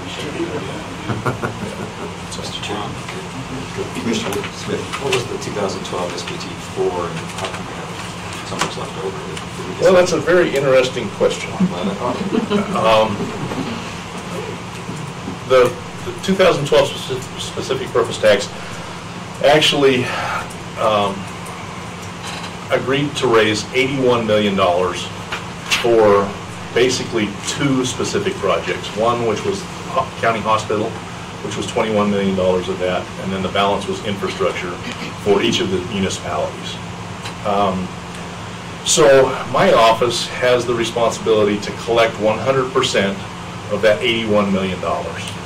And so we projected at the time of the original ballot that we would collect $1,500,000 a month. And for the first 4 years of that, we were very close. It took a little longer because at the end of the fourth year, our sales tax collections decreased somewhat significantly. So we had anticipated it would take 55 months to collect the tax. It actually took us 60 months to do that. Once we have fully collected that $81 million, my office has the responsibility to shut that tax off. So 60 days prior to the time I feel like we're going to have the amount necessary to fund that full amount of tax, it's my responsibility to send a letter to the Department of Revenue so that they can notify all of their vendors to take that tax off on that given date. The issue then becomes the vendors cannot take the tax off other than on a calendar quarter. So inherent within the system, you're going to have an overcollection in these taxes. Now, we did a phenomenal job on this one, and I'm going to pat myself on the back. We overcollected this basically at about $190,000 on an $81 million issue. What ultimately happened was we had a large taxpayer in the county who had been paying the tax in another county, and there was an audit which was done, and after we shut that tax off, we received $775,000 in payment that was credited to the specific purpose tax. In addition to that, when our bonding agency goes out to bond for these funds, they set up a debt service reserve fund. And the debt service reserve fund was set up this year at $5,108,000. The purpose of that debt reserve fund is if by chance our sales tax revenues dry up, those bondholders will receive their bond payments throughout the course of that. Well, we never needed to use that. We had enough money to pay those. So ultimately, at the end of the issue, that $5,108,000 was used to pay off $5,100,000 of that debt, and we only had to fund the balance. The total payment was $13 million. So it had been anticipated we would have to fund all of that, but because of that debt reserve, because of the interest, we earned about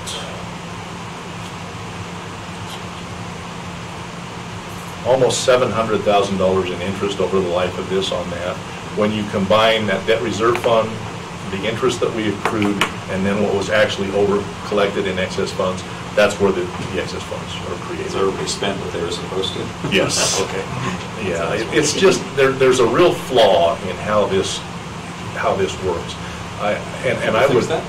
Well, I think legislatively what we need to do is address the situation where when the debt reserve is, debt service reserve fund is set up, that should be automatically applied to what the total amount the treasurer has to collect is.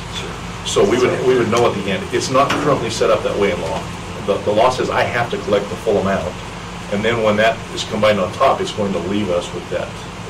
So I think if we're going to look at this in the future, it may be something we want to address with the legislature, that we put something in place that if there is a debt reserve payment that's set up in this type of issue, that it is applied to the amount that has to ultimately be collected through the county prior to doing that. Or otherwise, we're going to have significant overcollections every time we do something. Thank you. Any other questions? So it appears, Rob, that we've been appraised of the situation. It requires no action on our part. We have raised the possibility of an issue that has legal consequences, and we've been assured by council that there's no problem with what we've been informed of today. So thank you. You bet. Thanks, Rob. And if you'll come over, I'll pat you on the back. Hey, I'm not passing that out. Here, see that on the counter? You did your job, and county expected you to do exactly what you did your job. It's a good project. Yeah, There's a lot more to it than what people realize. So Yeah, that's a good thing, so. And these funds, even though there's no reflection, they'll go to good. Yeah, they're going to these same projects. so. They'll appreciate it. Thank you again. Thank you. Thanks, Rob. Next, we have a Combined Communication Joint Powers Board appointment. It's tab L in your packet. So we have two applicants for this, and it's TJ Hunt is one, and Alexander Iser is the other. I've looked at this and I have an opinion, but let's go down and find out how everybody thinks. We'll start with you, Doc. What are your views on this? Yeah, we got both applicants. The one applicant has a good information sheet, a little bit about who he is, but the other applicant, TJ Hunt, I'll remind everybody, is a assistant fire warden for the county. He's worked consistently throughout the county. So we have two really good applicants, and I'll say that much until it's time to make a recommendation. My view on it, I looked at the applicants, and I know TJ Hunt, and the other one I don't know, but my view on this is that Alexander Visor took a better job of preparing the application for this appointment. Therefore, my support will be with Visor. TJ Hunt's doing a fine job for the county with wildland fires, but I think the other one shows more interest and is extremely well qualified. If you can, and this is the body for your benefit, has the CPAs and accountant and all those things. That's weighs some weight with me.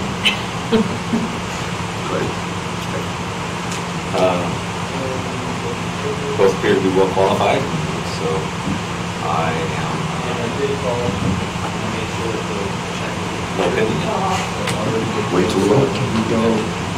Right? I do appreciate anyone that puts in to be on a county board and volunteer their time. As we look through and make these appointments, in a situation like this, there was no information provided by TJ, and to make it a fair decision, it's hard to judge it besides with what you have been presented in front of you. And so I would probably be more supportive to Alexander Visor, just because I have information to make an informed decision about, which I don't really have that presented by TJ. Okay, with that, I'd entertain a motion one way or the other. Well, liaison. Okay. As you guys were talking, I did look through the form. Let me make this comment before I make a motion. Sure. I did look through the form, and I think, I agree that it's nice to have the extra information. We should have it. As I look at the form, I kind of like to request that we take a look at our form and make a note on it somewhere that a personal sheet attached would be beneficial.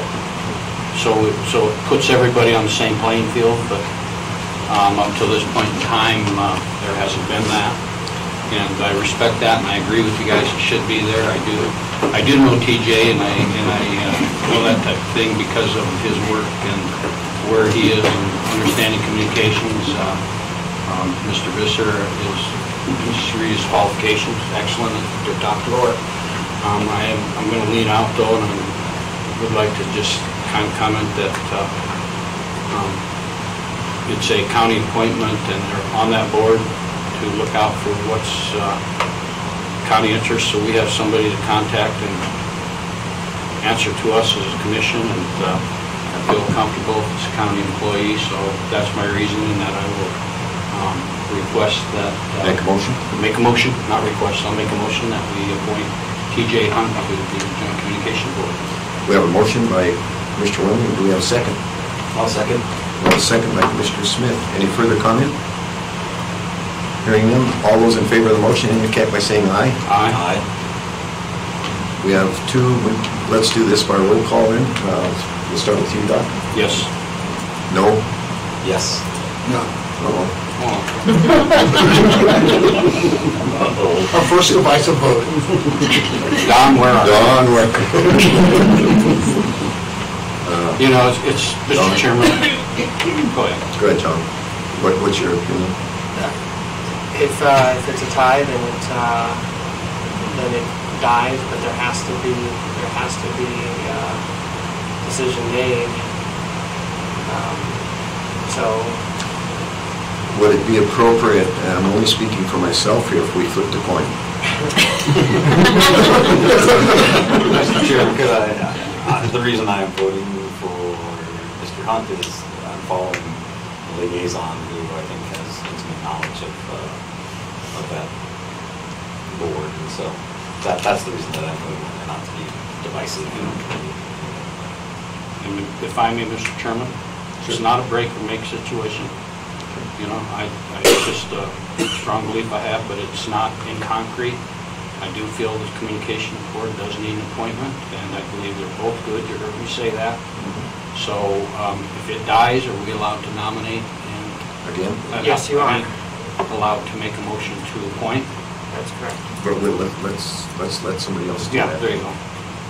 I'd entertain a motion to appoint whoever you want to appoint. We'll try again. Roy. Yeah. I'd make a motion to appoint Alexander Visser to the Joint Powers Communication Board. Do we have a second to that motion? Seconded? We have a second by Commissioner Wendling, motion by Commissioner Lloyd. Any further discussion? We'll do it again by roll. Roy? I vote yes. Smith? No. Johnson? Yes. And I'll vote yes. There we go. There we go. Visser is appointed. Thank you. And we will take that recommendation. I think that's a good suggestion. Sally, would you see that happens, please? Okay. Next, we have a Community Action Plan Project, award of sub-grant contract. Christina.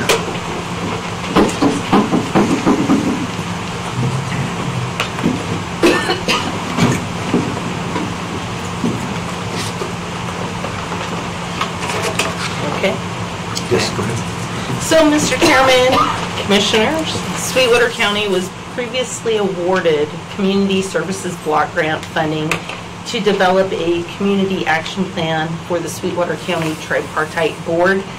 This requirement is required every 3 years and recently went out to bid.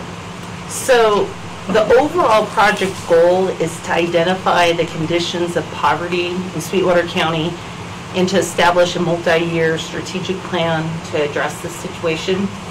I found it timely this morning in the Rocket Miner.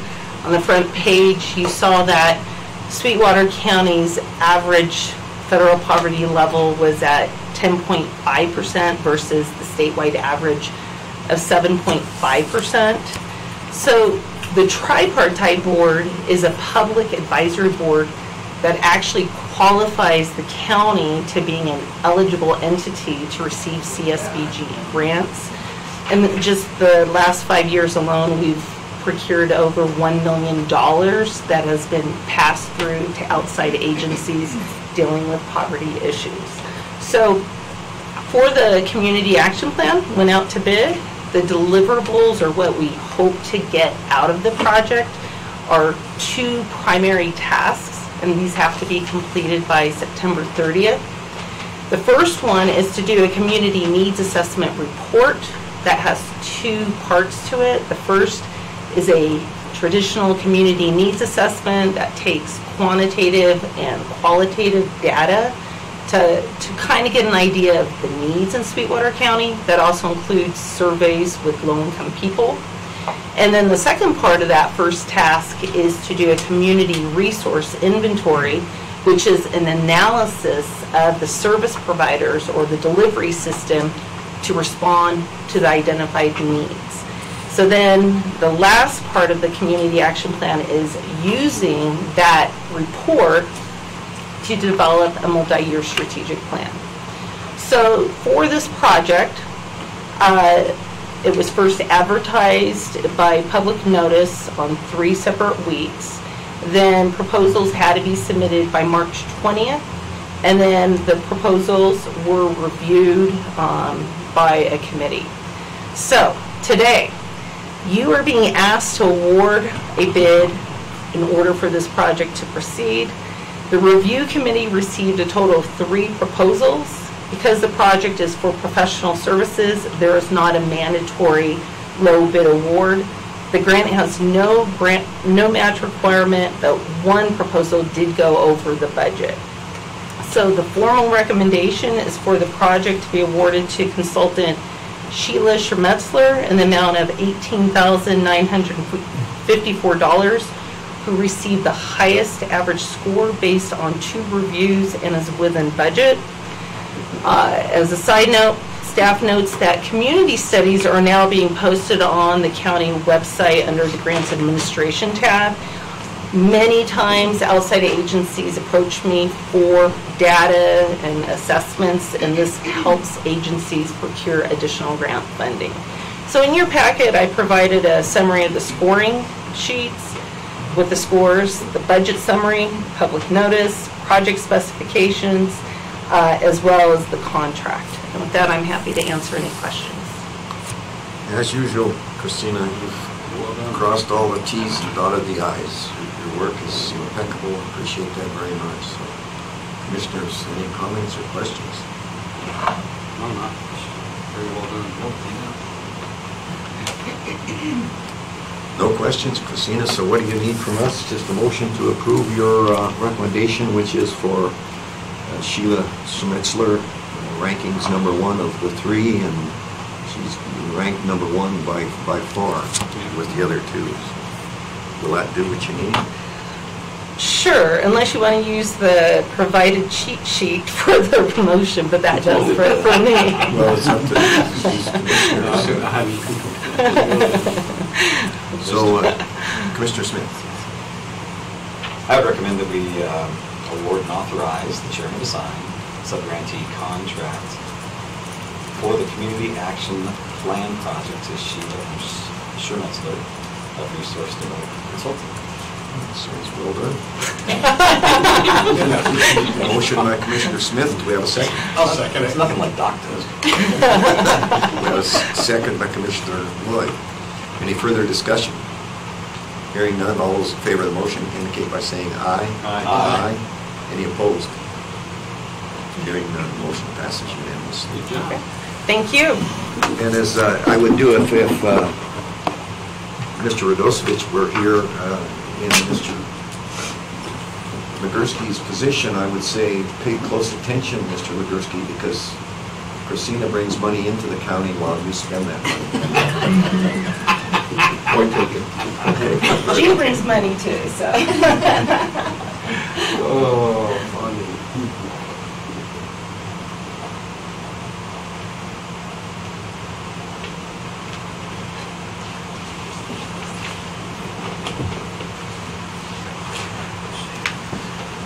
Next, we have on our agenda, tab N, a supplement to Sweetwater County shooting sports complex R&PP lease. Sergeant Tomich and the Sheriff. As you're coming up, Sheriff, you missed what I had to say earlier today, but what I basically said, try to read, because I did this earlier, so I got to undo it now, because Mr. West is probably not watching now, so he's got tired of this. But what I basically said is that you've done an outstanding job at looking at your organization and reduced your head count, which is admirable, and we appreciate it. Thank you Very much. You got the floor. So, Mr. Chairman and Commissioners, what we are trying to do here is amend the recreation public purpose lease that the county holds for the Sweetwater County Shooting Sports Complex that is out on Little Firehole Road. As you may know, there's currently 3 lanes that are, and originally were designated as public lanes, and then a 4th lane designated as Range 5, which is what's mentioned in the documents here. Range 5 is primarily used by the Sheriff's Office for training purposes. However, when Range 5 was placed on that lease under, I believe, Supplement 2, it was left basically open to the public at all times that the Sheriff's Office was not using it. That was not an issue at the time that the Recreation Board had the funding to have a caretaker out there and someone to basically supervise that range the majority of the time, and it was secured when it wasn't otherwise supervised. Since funding has been lost there, the Recreation Board is no longer placing anyone out there to supervise that range, and over the last probably 5 years or so, the equipment that's been out there and that the Sheriff's Office maintains out at that range has been damaged substantially from gunfire. It's costing us a few $1,000s a year between manpower and equipment to replace equipment that's been damaged. And what we keep out there is, steel targets, are the equipment that we need to run our turning targets, which are semi-permanently installed. Most of our actual supplies, short of the majority of our ammunition, is stored out of that facility in a couple of steel Connex boxes, but those don't stop people from shooting the boxes, especially when they shoot them with rifles, where we've experienced multiple times where somebody's gone out there, shot a rifle through our Connex boxes, damaged our toolbox that we keep in there, damaged boxes of targets, cans of spray paint that have been shot and then blown up inside the Connex, and it just makes a mess. The other part, the bigger issue that we really have is that with our turning target system downrange, is it's all pneumatic controlled. Well, each of those turners are protected by a steel plate, which seems to be an opportune target for people to go place their own targets on, shoot them with their rifles. When a bullet hits that, it fragments out, destroys our airlines. We're replacing airlines. Otherwise, we're unable to use all of our equipment to its capability.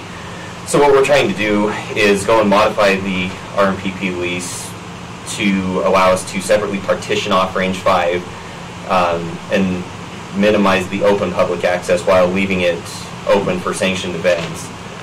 So if someone wanted to host some kind of a competition, or something that we do usually on at least an annual basis is 4-H kids come out and use it to do some firearms familiarization. We would go and make that available to them, which keeps that range cleaner. We're not having litter strewn about the range, broken glass, that kind of stuff. So it would still be open to public access, but not unadulterated public access. At the same time, we also would like to place in a ballistic training structure at some point, and that's also part of this supplement that we're requesting. So what we are requesting from the board is a resolution, and that was requested by BLM in order to adopt this supplement. So the board was the original leasee in 1979. That was originally on a 25-year lease, I believe, and since then has been renewed on a 10-year lease, last being renewed in 2014. So everything is current, with the board still being the leasee on that range and the BLM being the leaseor. So that's... So the BLM has the ultimate say on this, and you understand that? That is correct. Yes. anything else? Sorry. That's all that I have. We have worked with Mr. Lugerski to arrange the logistics behind the construction that would be necessary. Any questions, comments, commissioners? It seems like a logical solution to me to the problem. That's very unfortunate. We have these facilities, they're great facilities. Yeah, and I've been out there a few times, just looking through the fence and I've observed the damage that's been done. And it's too bad we have to cordon it off, but it's the right thing to do. And it's great to see that they keep renewing the lease and come up here again in 2024. Desire to approve it. It's a good plan, so I think it's a good move, Mr. Chairman. I'd entertain a motion to approve Resolution 19-03-CC-03. Is that correct? No. Here we go. I've got it. Okay. Are you aware that there's a problem with the resolution number that you used? That was the number I had received from Miss Lane, so I... Oh, threw you under the bus. I will take that. Sally threw the sheriff under the bus. So I'd entertain a motion to approve Resolution 19-04-CC-01, an amendment to the range management plan for the Sweetwater County Shooting Sports Complex. Mr. Chairman, I would so move. We have a motion by Commissioner Smith. Do we have a second? Second. Second by Commissioner Lloyd. Any further discussion? Hearing none, all those in favor of the motion indicate by saying aye. Aye. Any opposed? Motion passes unanimously. Thank you very much. Thank you. Thank you.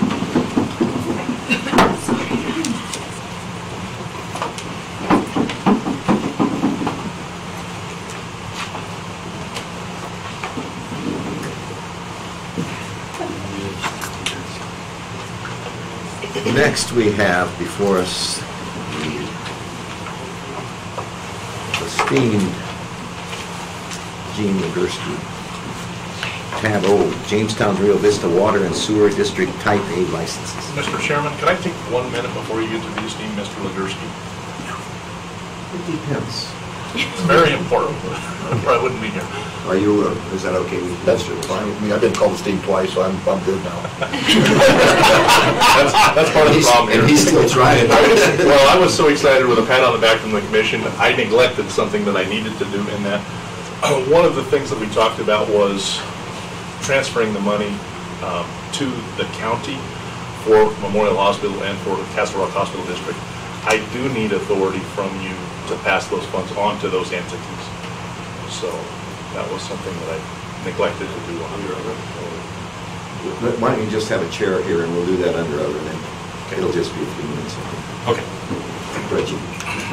Thank you, Mr. Chairman. What you have before you is 18 county licenses for the Jamestown Rio Vista Water and Sewer and Water District. And what they're doing is they're doing a major upgrade of their water line system in there.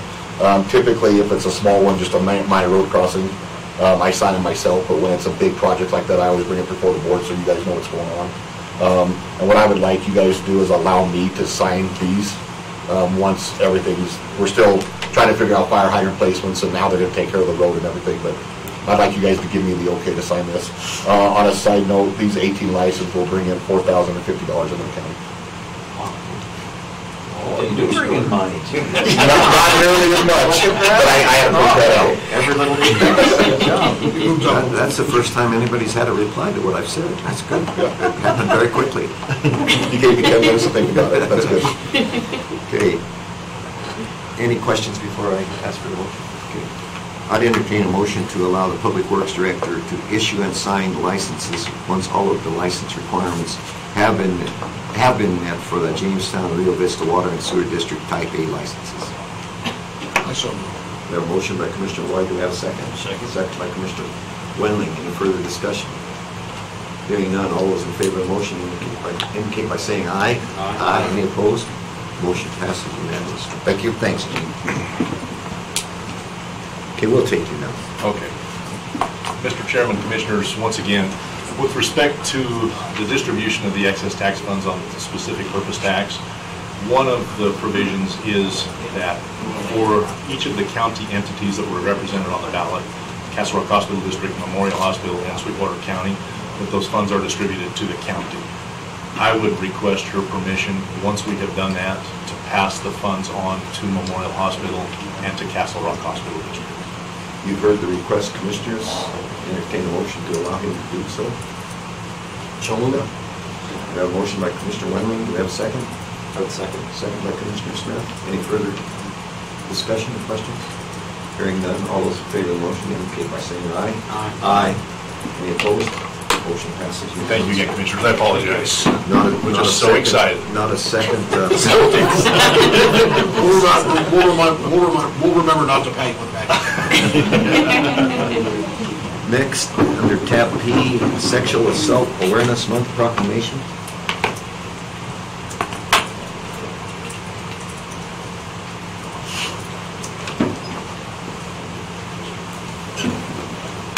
And for the recorded record, would you please identify yourselves, what you request of us? Certainly.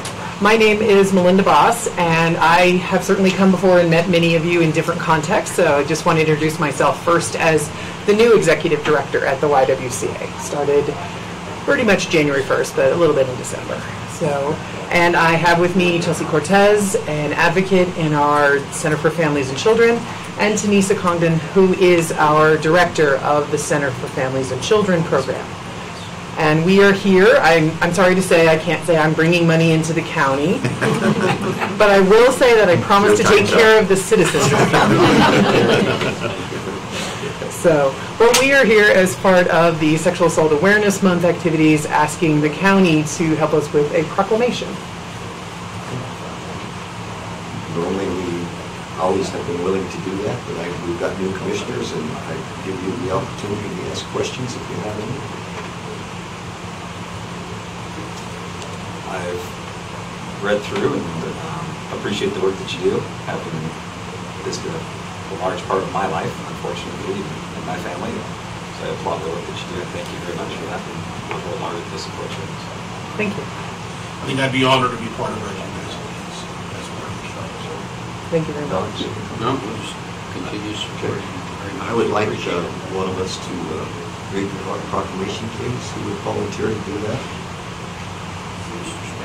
Mr. Smith? He volunteered to. Fair enough. Whereas the Sweetwater County Commissioners recognize the importance of designating a time devoted to increasing public awareness of sexual assault and support of agencies providing services to victims of sexual assault, and whereas volunteers and service providers in our community work to provide a continuum of care and services to sexual assault survivors through a 24-hour hotline, counseling, support groups, advocacy, medical care, and education. And whereas the YWCA Center for Families and Children program promotes sexual assault prevention by offering educational presentations to schools, churches, and civic organizations, as well as professional training and collaboration with medical, mental health, law enforcement, educators, and criminal justice personnel regarding sexual assault issues. And whereas the YWCA Center for Families and Children requests public support and assistance as we hold forth a vision of a community free from sexual violence. Now therefore, we, the Board of County Commissioners in and for Sweetwater County, Wyoming, proclaim the month of April 2019 to be Sexual Assault Awareness Month. And we commend the observance of all citizens by urging each to learn what can be done to combat sexual violence and offer prevention measures and support and services to survivors. Teal bracelets will be available throughout the community to wear in support of awareness of sexual assault during the month of April, and the Sexual Assault Awareness Run Walk with the badges will be held April 27th, 8 a.m. at the Family Rec Center in Rock Springs, Wyoming. Thank you, Mr. Smith. I'd entertain a motion to adopt this proclamation for the county. I would so move. We have a motion by Commissioner Smith. Do we have a second? Second. Second by Commissioner Lloyd. Any further discussion? Hearing none, all those in favor indicate by saying aye. Aye. Aye. Any opposed? Motion passes unanimously. Now, what else would you like to say? Well, Ms. Congdon was going to give you some information. As part of our prevention and awareness is education, and so wanted to give you some of the information to understand why this is an important issue. And we will certainly hand teal bracelets to those who are interested. Very good. So the YWCA Center for Families and Children provides confidential services to male, female, and child victims of sexual assault, domestic violence, human trafficking, stalking, and child abuse and neglect throughout all of Sweetwater County. The program provides services through offices in Rock Springs and Green River, as well as we operate a 24-hour crisis line and a shelter. So nationally, approximately 1 in 5 American women are raped at some point in their lifetime. Nearly half of American women experience sexual assaults other than rape. 91% of victims of rape and sexual assault are female, 9% are male. 54% of sexual assault victims are 18 to 34 years old, and approximately 2/3 of assaults are committed by someone known to the victim. Rape is the most underreported crime in America. 63% of sexual assaults are not reported to the police, and only 12% of child sexual abuse is reported to the authorities. The prevalence of false reporting is very low, which is a misunderstanding by a lot of people. False reporting is anywhere between 2 to 10%. Locally, in 2018, the CFC provided services to 424 victims, 89 of those being victims of sexual assault. So throughout April, we do a bunch of community awareness. One of those is the race, which is on April 27th. We also ask the public, if you have any questions or concerns and want to learn more, we're here to educate the community, so reach out to the YWCA, the Center for Families and Children, and we're here to support victims as well as survivors. Thank you for your time. Thank you very much. Did you want a picture or anything? Certainly. Always go We for have a something picture. with a camera? We have phones. Yes, the new camera is your phone. We can designate somebody to take Sally. We can come stand behind you guys if you guys want one for the county. Yeah, let's do that if you don't mind. Come stand behind us. Yeah, just record, then we just No, we want you behind us. Sally will take the picture. We should be Devin. We should be Devin. Squish back here. I think we can do this. Right. Are we close enough?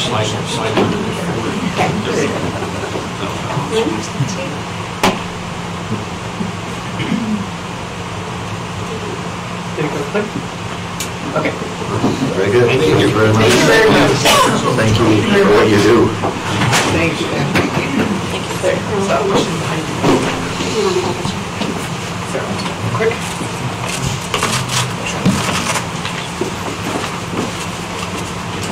Okay, nobody blinked. Thank you.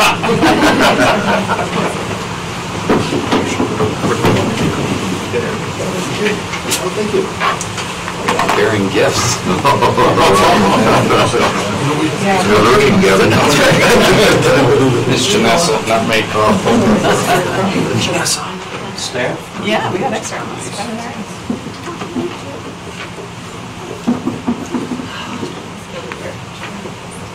Next on our agenda, we have the 2018 annual report presentation. Spirit.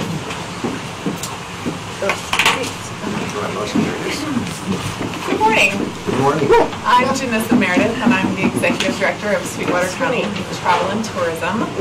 We have 4 board members here today. We have our board chair, Bridget Renteria, our treasurer, Janet Hartford, we have Mark Lyon, and Devin Brubaker. Mark is our vice chair as well.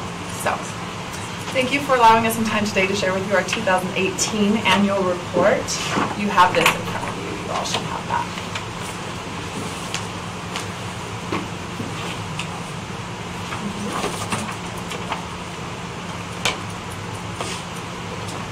As you know, Sweetwater County Travel and Tourism is the local option lodging tax.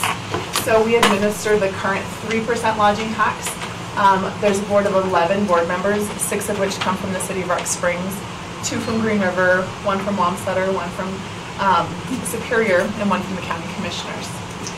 In 2018, that lodging tax was increased from 3% to 4%. So originally in 1991, it was a 2% lodging tax. It was increased to 3 and then recently to 4. And that will be starting to be collected in April of 2019.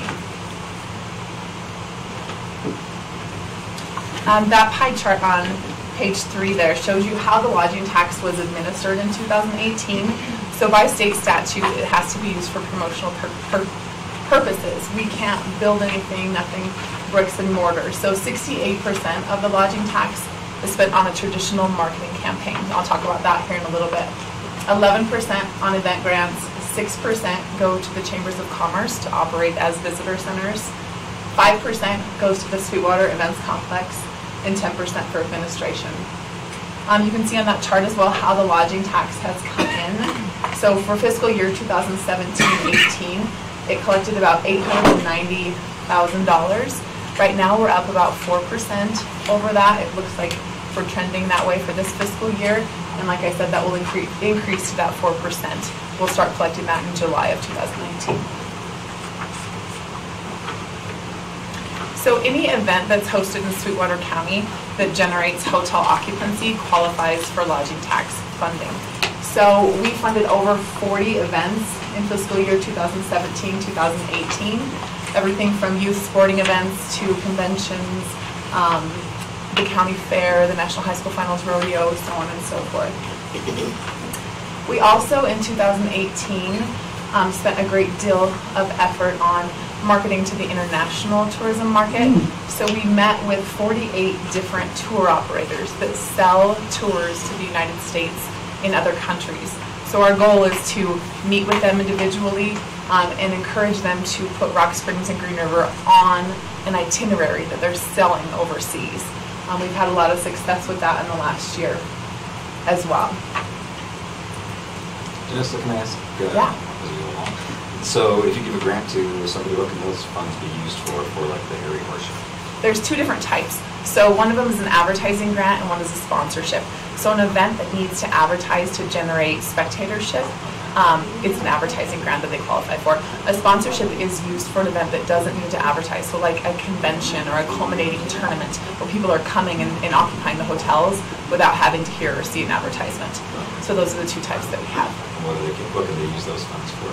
Those are for on-site expenses, so judges, event space, that type of thing. And our logo is on all of their advertising and brochures and so on and so forth. Thank you. I also serve on a number of committees or host a number of committees. I'm the past president of the Wyoming Travel Industry Coalition. I host the Event Recruitment Committee, the Lodging Association, 2 different beautification committees for the City of Rock Springs and Green River, and then the Flaming Gorge Promotions Committee. So through the beautification committees that I created in 2010, I've done the work to secure funds for some gateway signage and some landscaping. So like I said, the lodging tax can't be spent on physical things. So I've just worked with both cities, the City of Rock Springs and Green River, and then different funding sources such as the Wyoming Office of Tourism, WYDOT, Rocky Mountain Power, to be able to construct a few gateway signs. So in Rock Springs, we have gateway signs at both eastbound and westbound Dewar Drive exits off of I-80. And then we recently were able to get the Green River Gateway sign constructed. That was a partnership with the City of Green River Travel and Tourism, the Wyoming Office of Tourism, and then we also secured some private funding from local businesses as well for that gateway sign. We also do board projects, so anything that's in line with enhancing the tourist experience we will consider for funding. So the Rock Springs City Art Brochure was one of our board projects in 2018 as well. We also were able to generate some really great coverage for the National High School Finals Rodeo in 2018. We partnered with KUTV2 News and their road tripping program. I'm going to try and play this video for you. See if it works.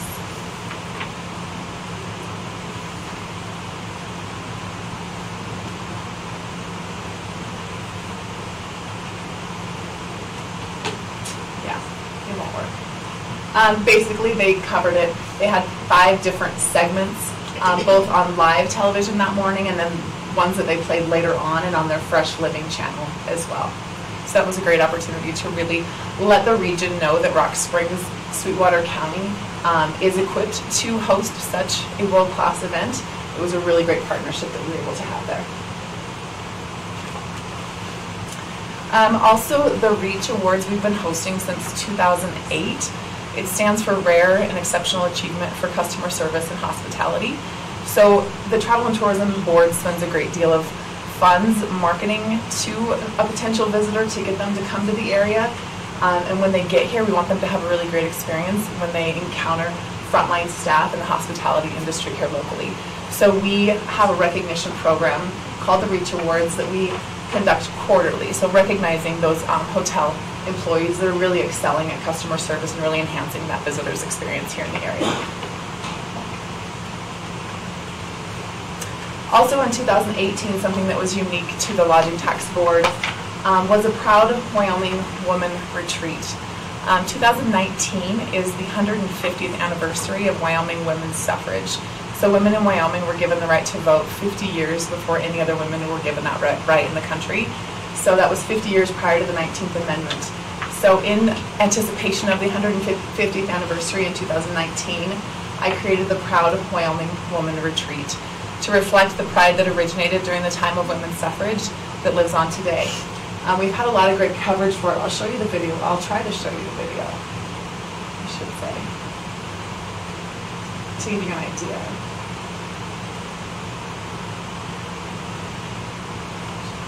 Quick time not available. Media unavailable. Anyways, it's on our website at tourwyoming.com. Just imagine, it was amazing. So yeah, it's a Friday, Saturday, Sunday event. And so in 2018, I built the event to create a really good foundation so that in 2019, which is our September event of this year, I'll be advertising statewide to generate visitation from around the state to participate in this event. So Friday night we did a reception at the Broadway Theater in downtown Rock Springs. We had local female leaders speak. Saturday the women could choose between fly fishing at Seedskitty or a health and wellness day at Bunning Park. We had 110 women participate in the event in 2018. Sunday we did a run, a Wyoming Shiro superhero themed run out of Expedition Island. So that was a lot of fun. The video is really impressive, so please try to go to proudwyomingwoman.com to view the video. We actually were featured in the New York Times. The 52 places to visit in 2019, Wyoming was listed at number 40, and the retreat was listed within that content about Wyoming. So that's a huge amount of coverage for something we just barely created. So really excited about that. And the event in September, we will be adding some components to it. So we'll be adding a Dutch oven cooking and trap shooting component at Let It Fly Hunting Farm, as well as a downtown Rock Springs sip and stroll art tour. So there'll be more features of the area. We're trying to really bring recognition to what Sweetwater County has, and it's a great way to invite women from around the state to come and experience that. And some better fishing. Yeah, and some better fishing. We also will have Liz Cheney here to speak at the retreat this year as well.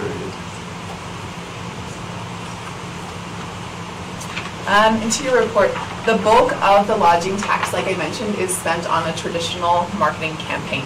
So most locals don't see this campaign because obviously we're targeting it outside of the region to generate visitation to Sweetwater County. Those are some of the ads that we've placed. The top left is our travel guide. You have that in your bag there. A lot of those are print and digital and billboard advertising as well. There's another really impressive video. You might just have to use your imagination. But yeah, there are videos on our website at tourwyoming.com. We did a video shoot this last summer. It turned out really, really nice. We have a 60-second commercial, a 30-second commercial, and then 6 15-second ones. So please check those out when you have time. They're really impressive. The 60-second and 30 seconds will air in the Salt Lake City market on the Comcast channel. So History Channel, National Geographic, those types of channels. So every year we deploy all of our advertising in the spring to generate summer visitation. Since we don't have a lot of winter product to sell, we reserve the entire budget for that summer or that spring campaign to generate summer visitation. And so we have measured our advertising campaign for the past 11 years. So we have a lot of great data. So when we deploy all of our advertising in the spring and people see our advertisements and they request a travel guide, they become part of our database. So in 2018, 54,527 people requested our travel guide. So that's a guide that you have in your bag. We fulfill that either physically or digitally. And so what we do every year is we take that database of all the people who've seen our ad and requested our information, and we hire a company called Strategic Market and Research Incorporated. And they randomly sample that database, and they conducted 500 interviews in 2018.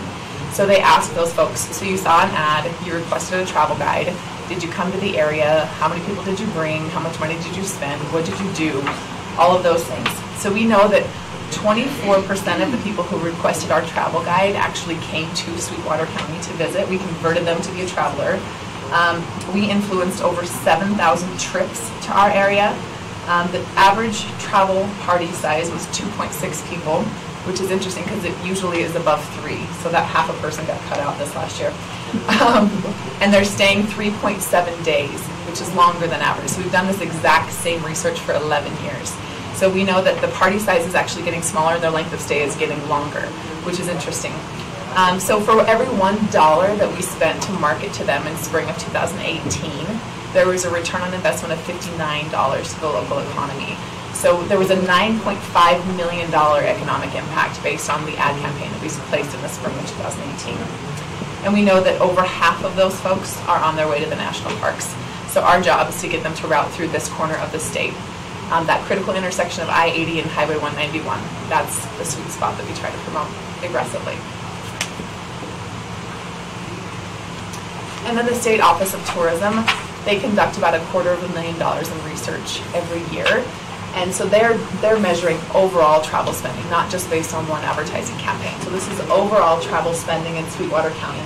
The most recent numbers that we have are from 2017.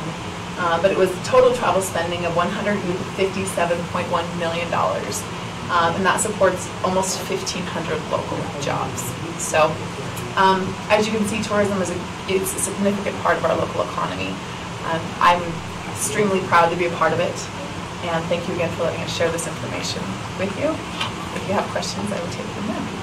That's great information. Appreciate what you do. I just got a question. How did you feel about the lodging tax issue in Cheyenne? The statewide lodging tax? It's kind of a double-edged sword.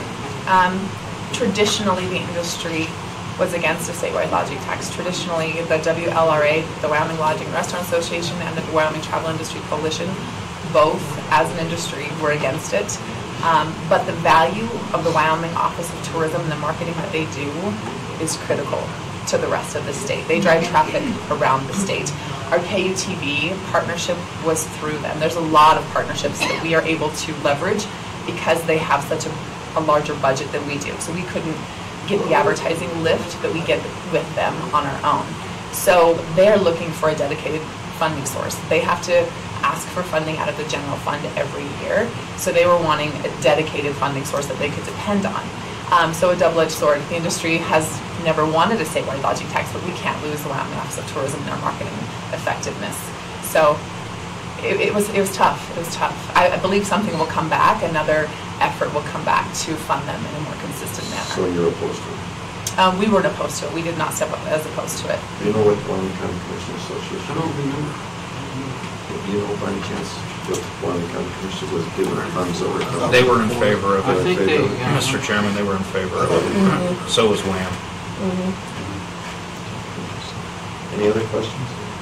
Just a comment, in my other lives, I've actually been the recipient of some of the organizations I was with some of the grants to bring in opportunities. And because of the grants, I saw consistent growth in out-of-town, out-of-state people. So I think the work you guys provide only helps bring in more economy and through diversifying events. And I think when you look at the events you sponsor, it's such a diversification. And I think it's a great testament to your board and the work you guys do. So thank you for all you do for the county. Thank you. I appreciate it. Thank you. Okay. Appreciate you very much. Thank you very much. for coming. Thank you. Good job. Thank you.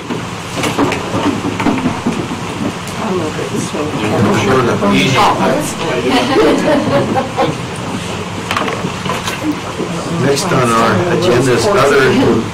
Any of you have anything other that we need to address? Hearing none. We do have the need for an executive session. So we have an issue with personnel that we need to discuss and also a legal issue.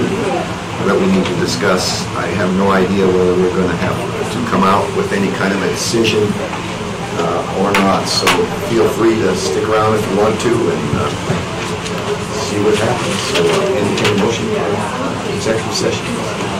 I so moved to the executive session. We have a motion by Commissioner Lloyd, do we have a second? Second. Second by Commissioner Smith. Any further discussion? Hearing none, all those in favor indicate by saying aye. Aye. Any opposed? Motion passes unanimously. We're going to executive session after we take about a 5 or 10 minute break.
We've come out of executive session. We've been appraised of certain legal issues that require no action, but we have an action that we need to take relative to personnel, relative to the early out program that we currently are involved in. Commissioner Smith. Yes, Mr. Chairman, I move that we accept the voluntary separation plans which have been presented to us in executive session for two voluntary separation plans that have been presented to us. We have a motion, we have a second. Second by Commissioner Lloyd, motion by Commissioner Smith. Any further discussion? Hearing none, all those in favor of the motion indicate by saying aye. Aye. Any opposed? Motion passes unanimously. Do we have anything else to come before us, Commissioner? We'll stand adjourned. Good meeting.